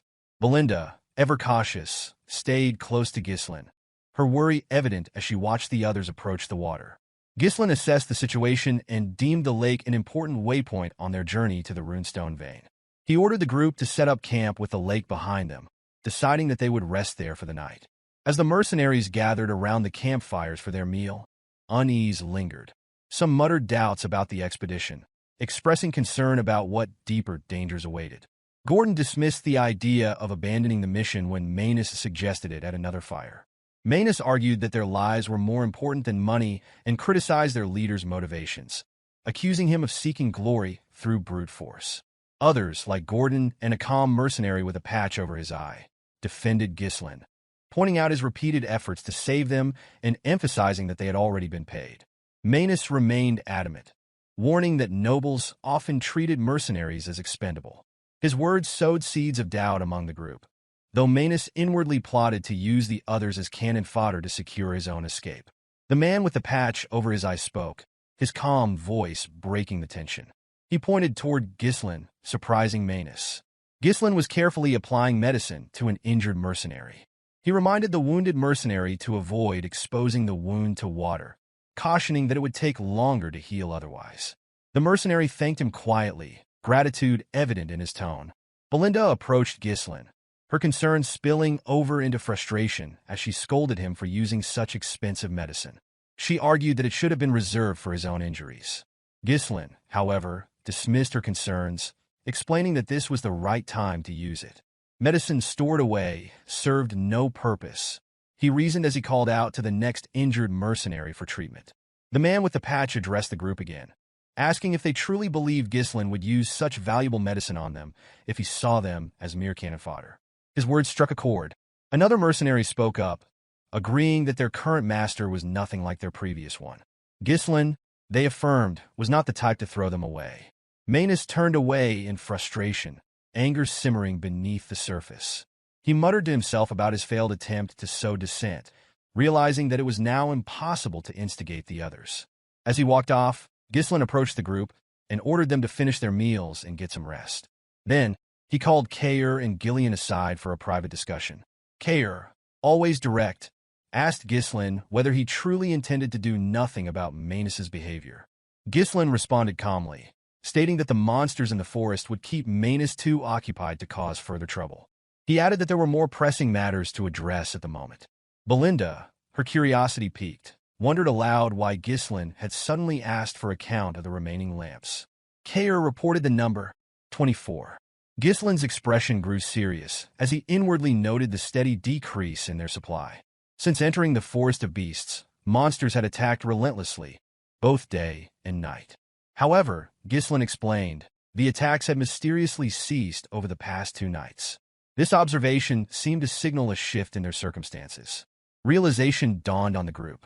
Gillian voiced what they were all beginning to understand, suggesting that they had entered a nocturnal territory where the influence of the monsters might be keeping others at bay. Ghislain confirmed the theory, his tone steady but grim. He warned them that the path ahead would be more perilous than anything they had faced so far. Ghislain placed several lanterns around the camp as bait. The mercenaries, unaware of his plan, slept peacefully through the night. Even Gordon, bare-chested, leaned against a tree trunk and slumbered undisturbed until a sudden noise roused him. His eyes widened in shock when he noticed a lantern floating seemingly on its own, as though an unseen force had seized it. The object vanished into the darkness as soon as Gordon let out a startled cry. Moments later, Gordon caught sight of something monstrous. 4 pairs of glowing red eyes pierced through the shadows.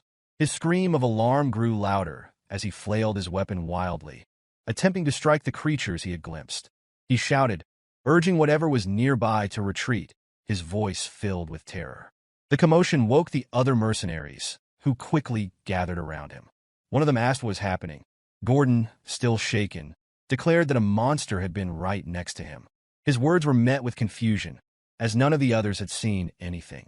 They exchanged puzzled glances, assuming that Gordon might have been dreaming. Realizing the monsters were no longer visible, Gordon's confusion deepened. He looked around, insisting he had not imagined the encounter. One mercenary cursed at the disruption, complaining about the noise, while another suggested cutting Gordon some slack, considering the numerous recent encounters with monsters. Gordon continued to plead, trying to convince them of the reality of what he had seen, but most dismissed him. A third mercenary, however, hesitated. This one admitted to feeling something strange and waking up to see a lantern disappear before their eyes. Others began to chime in, sharing similar experiences. One mentioned hearing an eerie laugh. The group's uncertainty grew, and tension rippled through the camp. One mercenary voiced confusion, wondering aloud if everyone was losing their minds. Then, a one-eyed mercenary broke through the rising panic, stating that the presence of something unperceivable was undeniable. His calm yet resolute tone steadied the group. Ghislain entered the gathering, his voice commanding attention. The mercenaries immediately parted to clearly see him, their respect evident. At his side stood Gillian and Cain. Ghislain ordered everyone to regroup, preparing them to address the unseen threat. As the mercenaries formed a defensive circle, guarding one another's backs, the high-ranking members convened inside a tent to hear Ghislain's explanation. Gordon, still visibly shaken, questioned if monsters were truly surrounding them. The one-eyed mercenary voiced concern over their inability to see the creatures. Ghislain confirmed the suspicion, explaining that the creatures were likely drawn to the group near the lake. He identified them as shadow hunters, known as Pallor, beings capable of blending seamlessly into the darkness. He elaborated that physical attacks were futile against them, as they thrived by stealing surrounding light. The creatures used this ability to create an ideal hunting ground, where they could toy with their prey before striking. The mention of hundreds of such creatures left Gordon and the one-eyed mercenary shocked.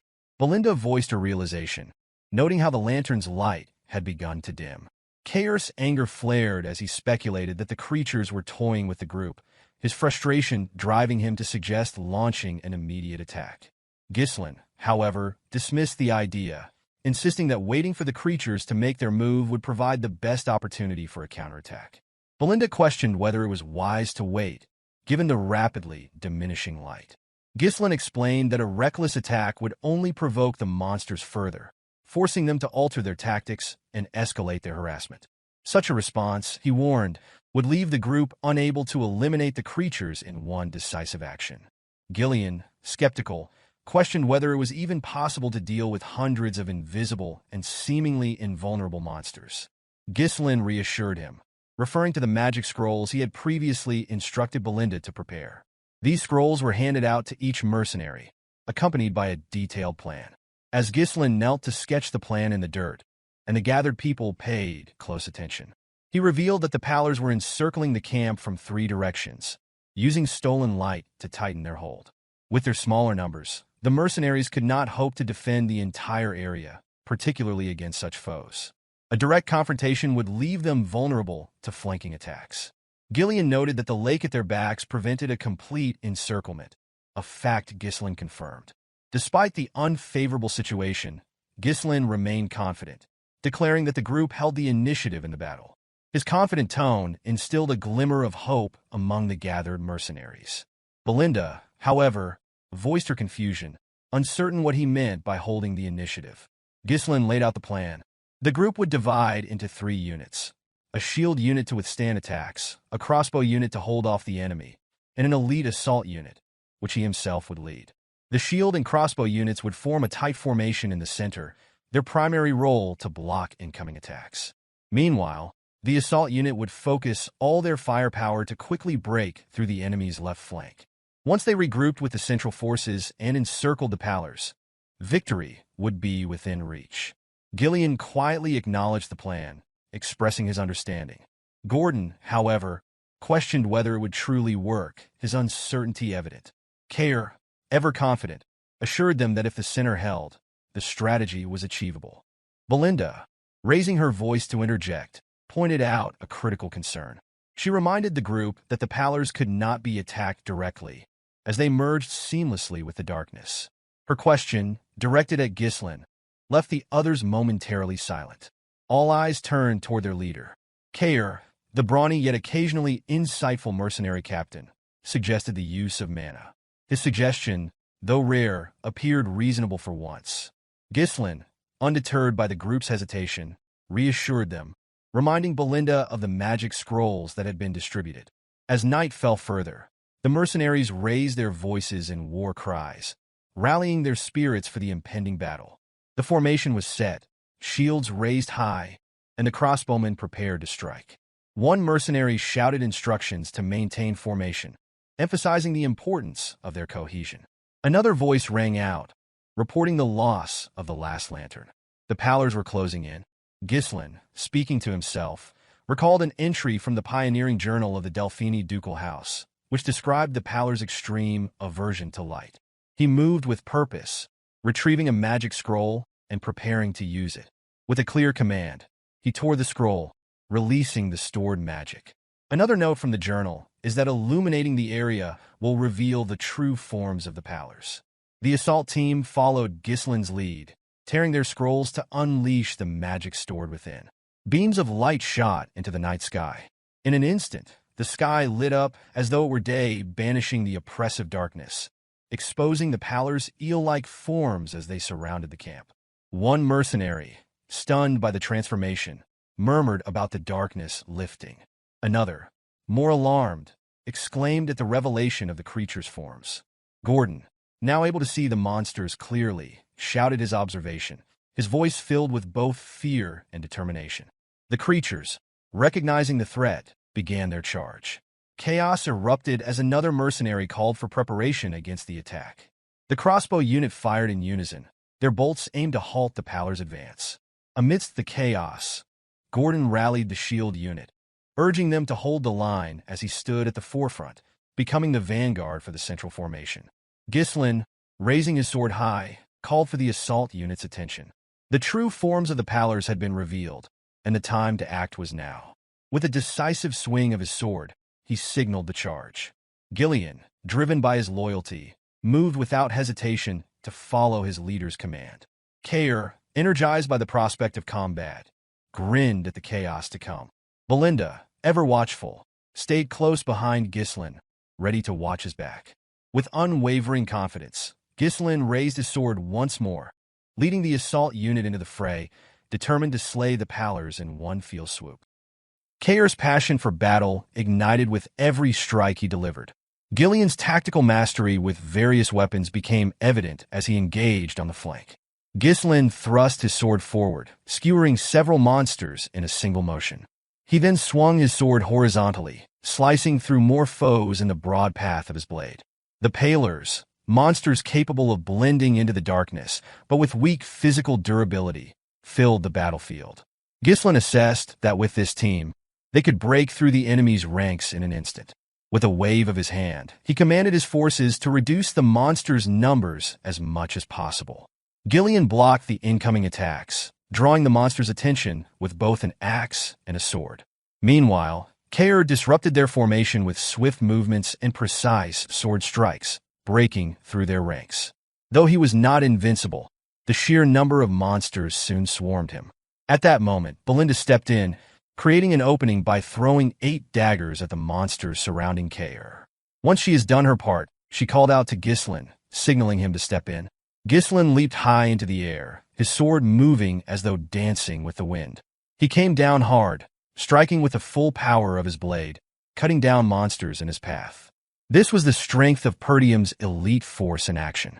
As magical light illuminated the battlefield, the fight continued around the shield and crossbow units. Fortunately, the monsters had yet to break through the mercenaries' ranks. From behind their shields, mercenaries shot their arrows without hesitation. One mercenary cursed the overwhelming number of monsters. Another reported running out of bolts. The pressure was mounting, and many wondered when the assault unit would arrive. The Poers, growing closer with their gaping mouths, caused the shield unit to cry out in fear. But just as things seemed dire, the assault squad swept in from the flank, their weapons never pausing as they slaughtered the hundreds of Poers in front of them. Ghislain paused briefly, silently commending the 2 units who had managed to hold their ground. Now, all 3 units were united. He could feel the momentum shift in their favor. One of the mercenaries shouted that the boss had arrived. Others, relieved, began shouting that they were saved. Gordon, visibly pleased, noted that the plan was going well. Ghislain, still focused, ordered his forces to spread out and surround the remaining monsters from all sides. The experienced mercenaries charged in an organized fashion. But as they moved, one of the Poers, a horned one, issued a loud scream, commanding the others to retreat. This left the mercenaries momentarily confused. Poers were not known for their intelligence, and it was strange to see them attempted to flee. Ghislain realized the Poer leader must be giving the signal to retreat. He immediately ordered Belinda to find the leader, instructing her that the one with the horns was the one calling the retreat. Cain, seeing the retreat, asked if they should keep chasing them. Belinda questioned whether it would be better to simply let them go. Ghislain explained with certainty that the Poers had a strong obsession with their prey. Even if they retreated now, they would follow the group for days, relentless in their pursuit. The only way to avoid another battle was to take down the leader, disrupting their command structure and causing them to fall apart. Belinda paused for a moment, a smile forming as she thought of how much her young master had changed. She pulled out a hook attached to a line, infused it with mana, and expertly threw it toward a tree trunk. She used the line to propel herself into the air, soaring over the retreating Poers and heading straight for the leader. Spotting the horned creature, she spun the hook and launched it with deadly precision. Once it caught, she shouted to Ghislain, signaling him to give chase. Ghislain, seeing her signal, stretched his arm back and murmured to himself that he had found the target. With a burst of power, he poured mana into his legs and launched himself forward. He tore through the Poers' ranks, cutting down several as he made his way to the leader. His sword pierced the horned Poers' chest, driving through its heart. He muttered that it was the end, then swung his sword once more to cleave the leader's body in 2. With the leader dead, Ghislain turned to the remaining mercenaries and ordered them to wipe out the remaining monsters. He stood fearlessly before the mob of Poers, watching as the mercenaries charged forward without hesitation.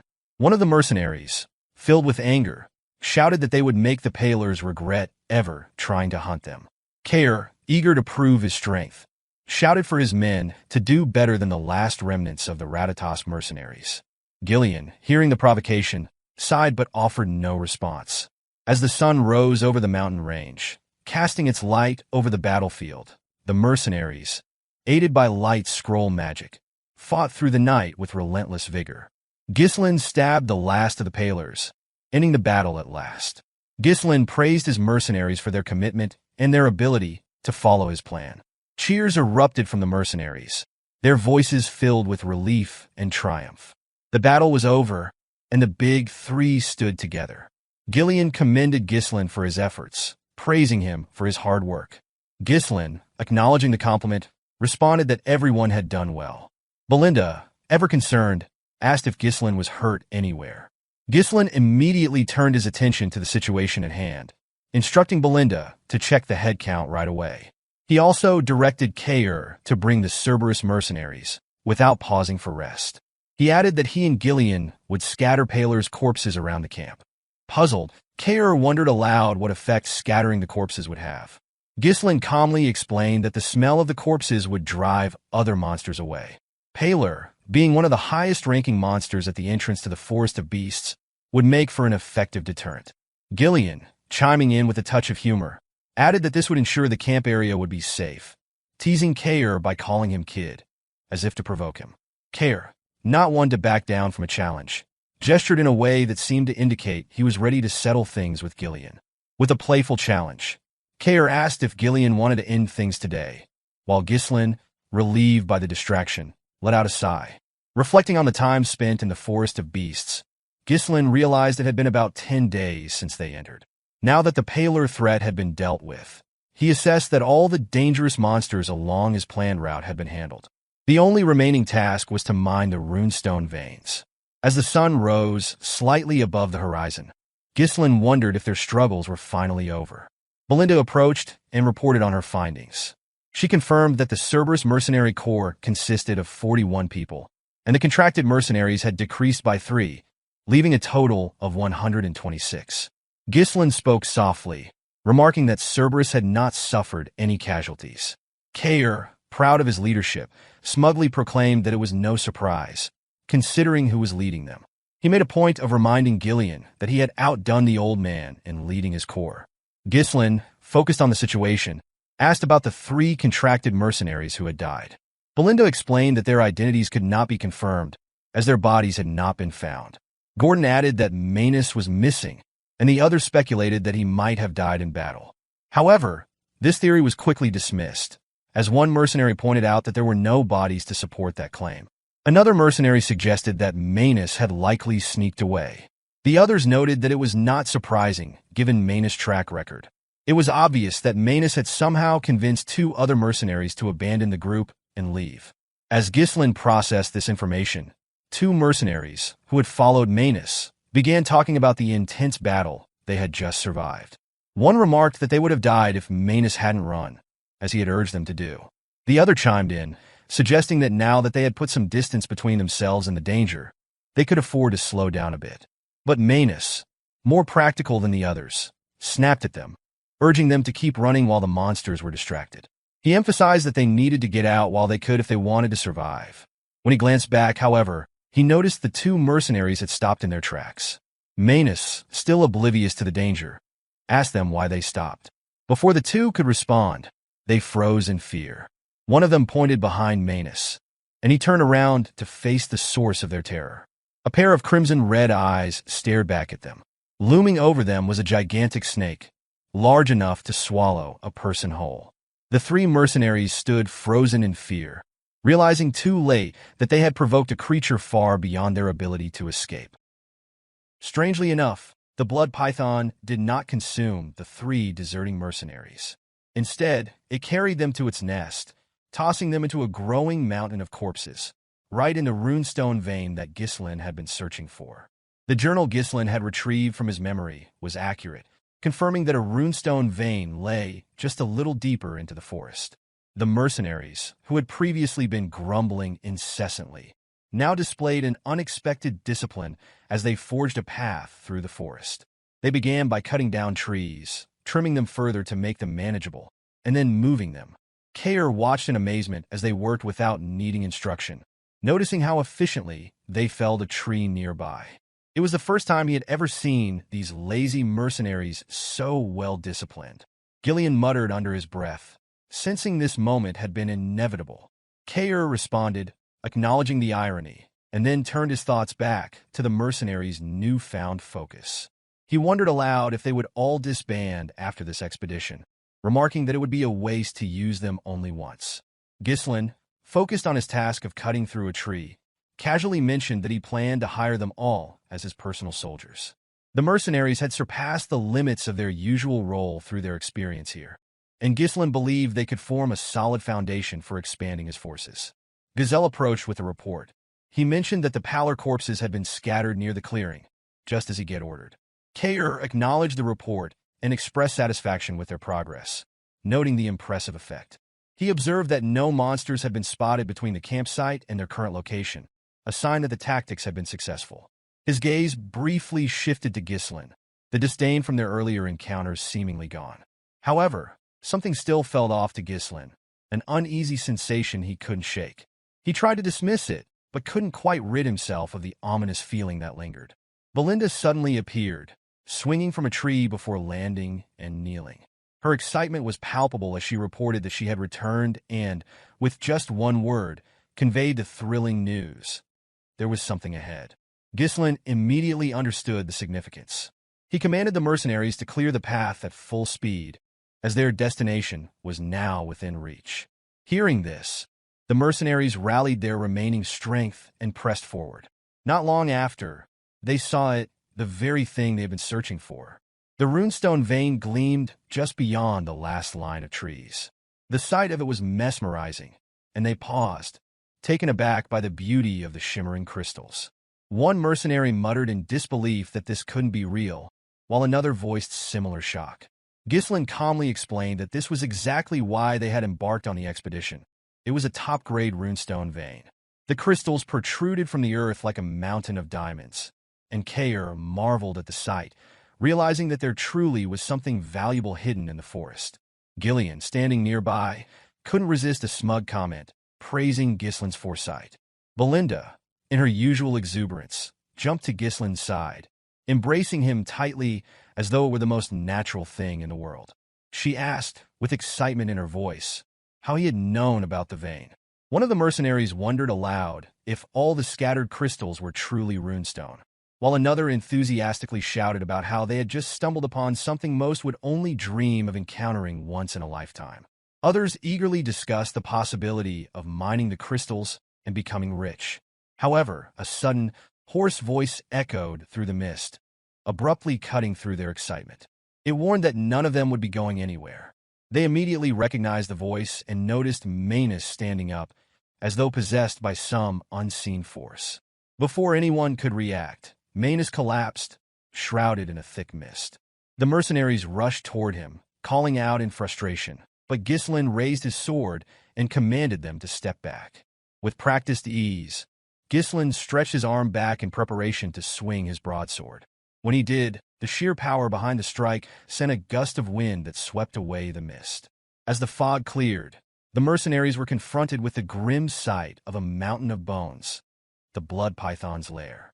One mercenary shouted in horror at the sight of the countless corpses scattered across the ground. Another demanded to know what had happened here. They quickly realized that not only were there monster corpses, but human ones as well. The bodies seemed to confirm that this was no abandoned lair. Belinda and Gillian quickly fell into a defensive stance, calling for instructions from their young lord. Ghislain, his gaze scanning the area, acknowledged that peaceful mining of the runestones would no longer be possible. He noted that the scale of the carnage suggested this was the nest of high-ranking monsters, and the fact that some of the bodies weren't fully decayed indicated that it hadn't been abandoned for long. The toxic gas from the corpses had mixed with the mist, which was why they hadn't noticed the danger right away. Ghislain cursed inwardly, recalling that no records of special dangers had been noted near the vein. Everyone needed to pay attention, so Ghislain issued a command for battle, his voice ringing out as he sensed something approaching. True to his instincts, the massive blood python appeared right before him, as if materialized from thin air, moving with an uncanny stealth. The moment it did, its gaping mouth opened wide, preparing to swallow Ghislain whole. Ghislain ordered everyone to scatter, and Belinda, Cain, and Gillian immediately moved into position while Ghislain stepped forward as the vanguard. With no trace of fear, he leaped into the air, sword raised, ready to confront the python. As the python lunged, Ghislain dodged the initial strike and swung his sword downward in a circular motion. The momentum from his leap carried him toward the body of the serpent, moving safely away from its head. With his sword infused with mana, he leaped, thrusting it toward the serpent's skull. Even with the force of 2 attacks, only a shallow cut marred the python's head. Gillian, watching from the side, couldn't help but mutter that even after using mana, the strike had barely left a mark. Cain, equally astonished, voiced his disbelief over the strength of the python's scales, unable to comprehend how it could withstand such an attack. When Ghislain attempted to jump away, the python immediately opened its mouth wide again.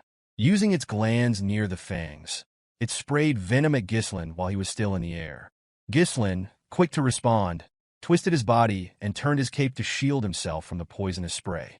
But the attack didn't stop there. The python swiftly brought down its tail, aiming to strike Ghislain from above. Ghislain, anticipating the strike, used the momentum from his turn to swing his sword. The tail and his blade collided, and the sheer physical power of the python sent him crashing to the ground with a tremendous impact. Belinda's voice rang out in worry, so loud it almost seemed imbued with mana, as she called out to her young lord, fearing for his safety. Meanwhile, the python's body moved frantically, and chaos erupted around them. One of the mercenaries, caught in the madness, shouted in panic, warning everyone to be careful not to get caught up in the python's rampage. Another mercenary, in frustration, questioned just what kind of snake could be this enormous, while a third mercenary screamed as the crushing force of the snake began to tear through their ranks. With the mercenaries in disarray, the experienced trio quickly took action. Gillian moved with quick movement, pulling 2 of the mercenaries out of harm's way. Belinda used a rope to tie up several others and threw them away from the crushing force of the snake. Cain, the leader of his corps, commanded his group to scatter away. The rampaging snake was relentless and devastating, and the mercenaries were helpless in its wake, screaming in fear of being crushed under its monstrous strength. Ghislain, still kneeling on the ground, tried to circulate mana through his body, preparing for his next counterattack.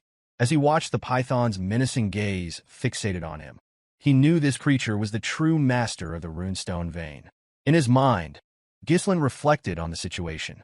The blood python was one of the creatures deemed impossible to hunt in the forest of Beast's expedition.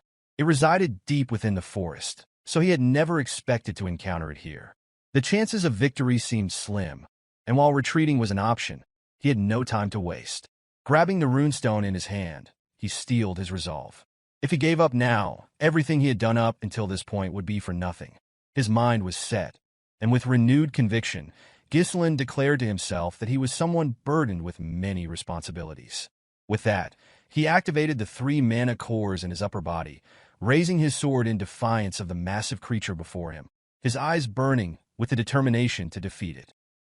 Ghislain opened his 3rd mana core, considering whether it would be enough to defeat the blood python. The serpent, after rampaging through the ranks of mercenaries, set its sights on him once again, sensing the power swelling within the seemingly insignificant human before it. With a gaping mouth, the creature charged. Ghislain's sword flared with the mana he had imbued into it. He sidestepped, deflecting the snake's strike with his blade, sending it to the side. In a swift motion, Ghislain ran his blade along the serpent's head. Unfortunately, its scales proved too tough. Like a dancer with a broadsword, Ghislain swung his blade upward, then brought it down with precise force, taking out one of the serpent's eyes. But the battle was far from over. The blood python retaliated, bringing its tail down to crush Ghislain. The young master stood his ground, blocking the devastating blow with his blade as if he were a tank. Mana coursed through his veins, pushing the limits of his abilities. Meanwhile, the serpent opened its mouth, attempting to devour him.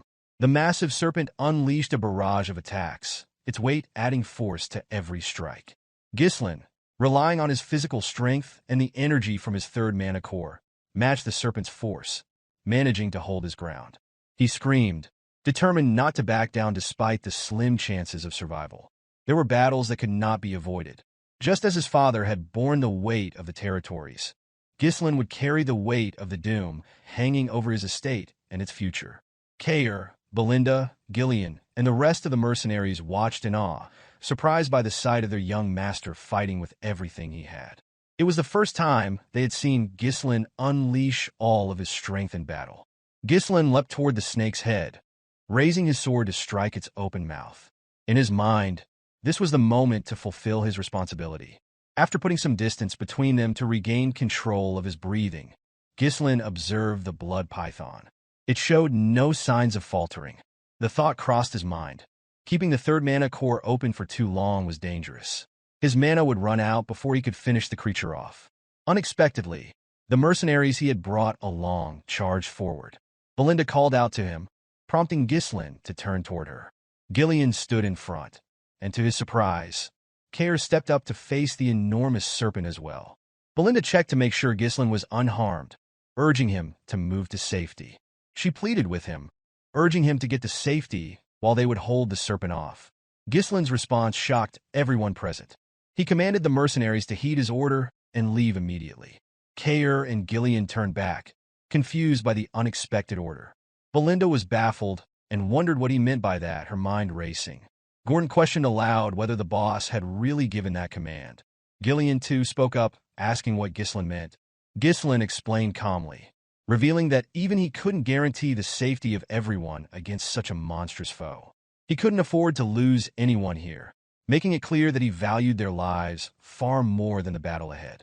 Belinda was still stunned, asking what would happen to Ghislain now, to which he responded simply, his resolve unwavering that he had to finish the battle here. She watched him in astonishment, as she couldn't believe that he would push himself even further, especially when making it this far was already a miracle. She wondered, silently, why he would go to such lengths. Ghislain's aura flared once again as mana surged through his veins and into his sword. The blood python responded by unleashing a cloud of poison, attempting to drown the group with a deadly spray. Ghislain shouted for the mercenaries to flee immediately, but rather than retreating, they moved forward, raising their shields to protect him from the poisonous onslaught. Ghislain was taken aback by their unexpected response, unable to fathom that they had chosen to fight rather than run. One of the mercenaries shouted, expressing their willingness to fight alongside him. Another declared they had never met an employer like him before. Gordon chimed in, affirming their loyalty, saying they had survived many battles thanks to Ghislain and would do so again. Cain excitedly added that the treasure awaiting them was theirs for the taking if they could bring down the snake. Belinda, with conviction in her voice, vowed that she would not leave him behind. Gillian, the first to swear his loyalty, offered to create an opening by distracting the serpent. He told Ghislain that just as they believed in him, he should now believe in them. Ghislain steeled himself, understanding the risks involved. He knew he might lose one of his men, but turning back was not an option. He warned them that the blood python's size was beyond normal. Its poison was deadly, and its blood-red scales were tough enough to deflect even with mana-coated blades. If it landed a single blow, one of them would surely die. Belinda was still stunned, trying to grasp why Ghislain was so determined to take down the serpent. But then, his gaze shifted to the blood python's crushed right eye and the open wound. The opportunity was clear. He could strike there. Raising his blade so everyone could see, Ghislain called for action, commanding the mercenaries to heed his orders and return together. In unison, the mercenaries raised their voices in affirmation. They were undeterred by the blood python's enormous size who stood tall before them. The serpent's mouth opened wide, and the mercenaries raised their shields in preparation. Without hesitation, the big four sprang into action.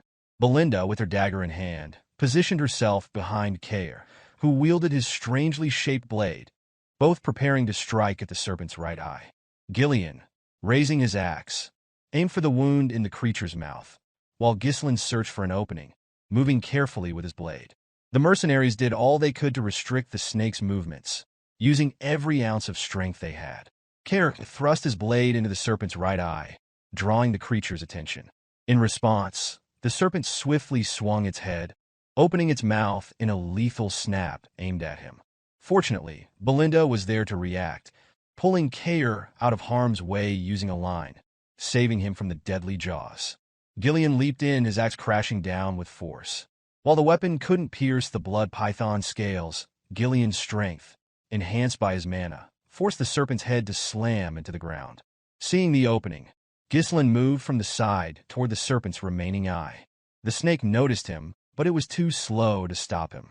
With precision, Ghislain pierced the serpent's eye, causing it to scream in agony.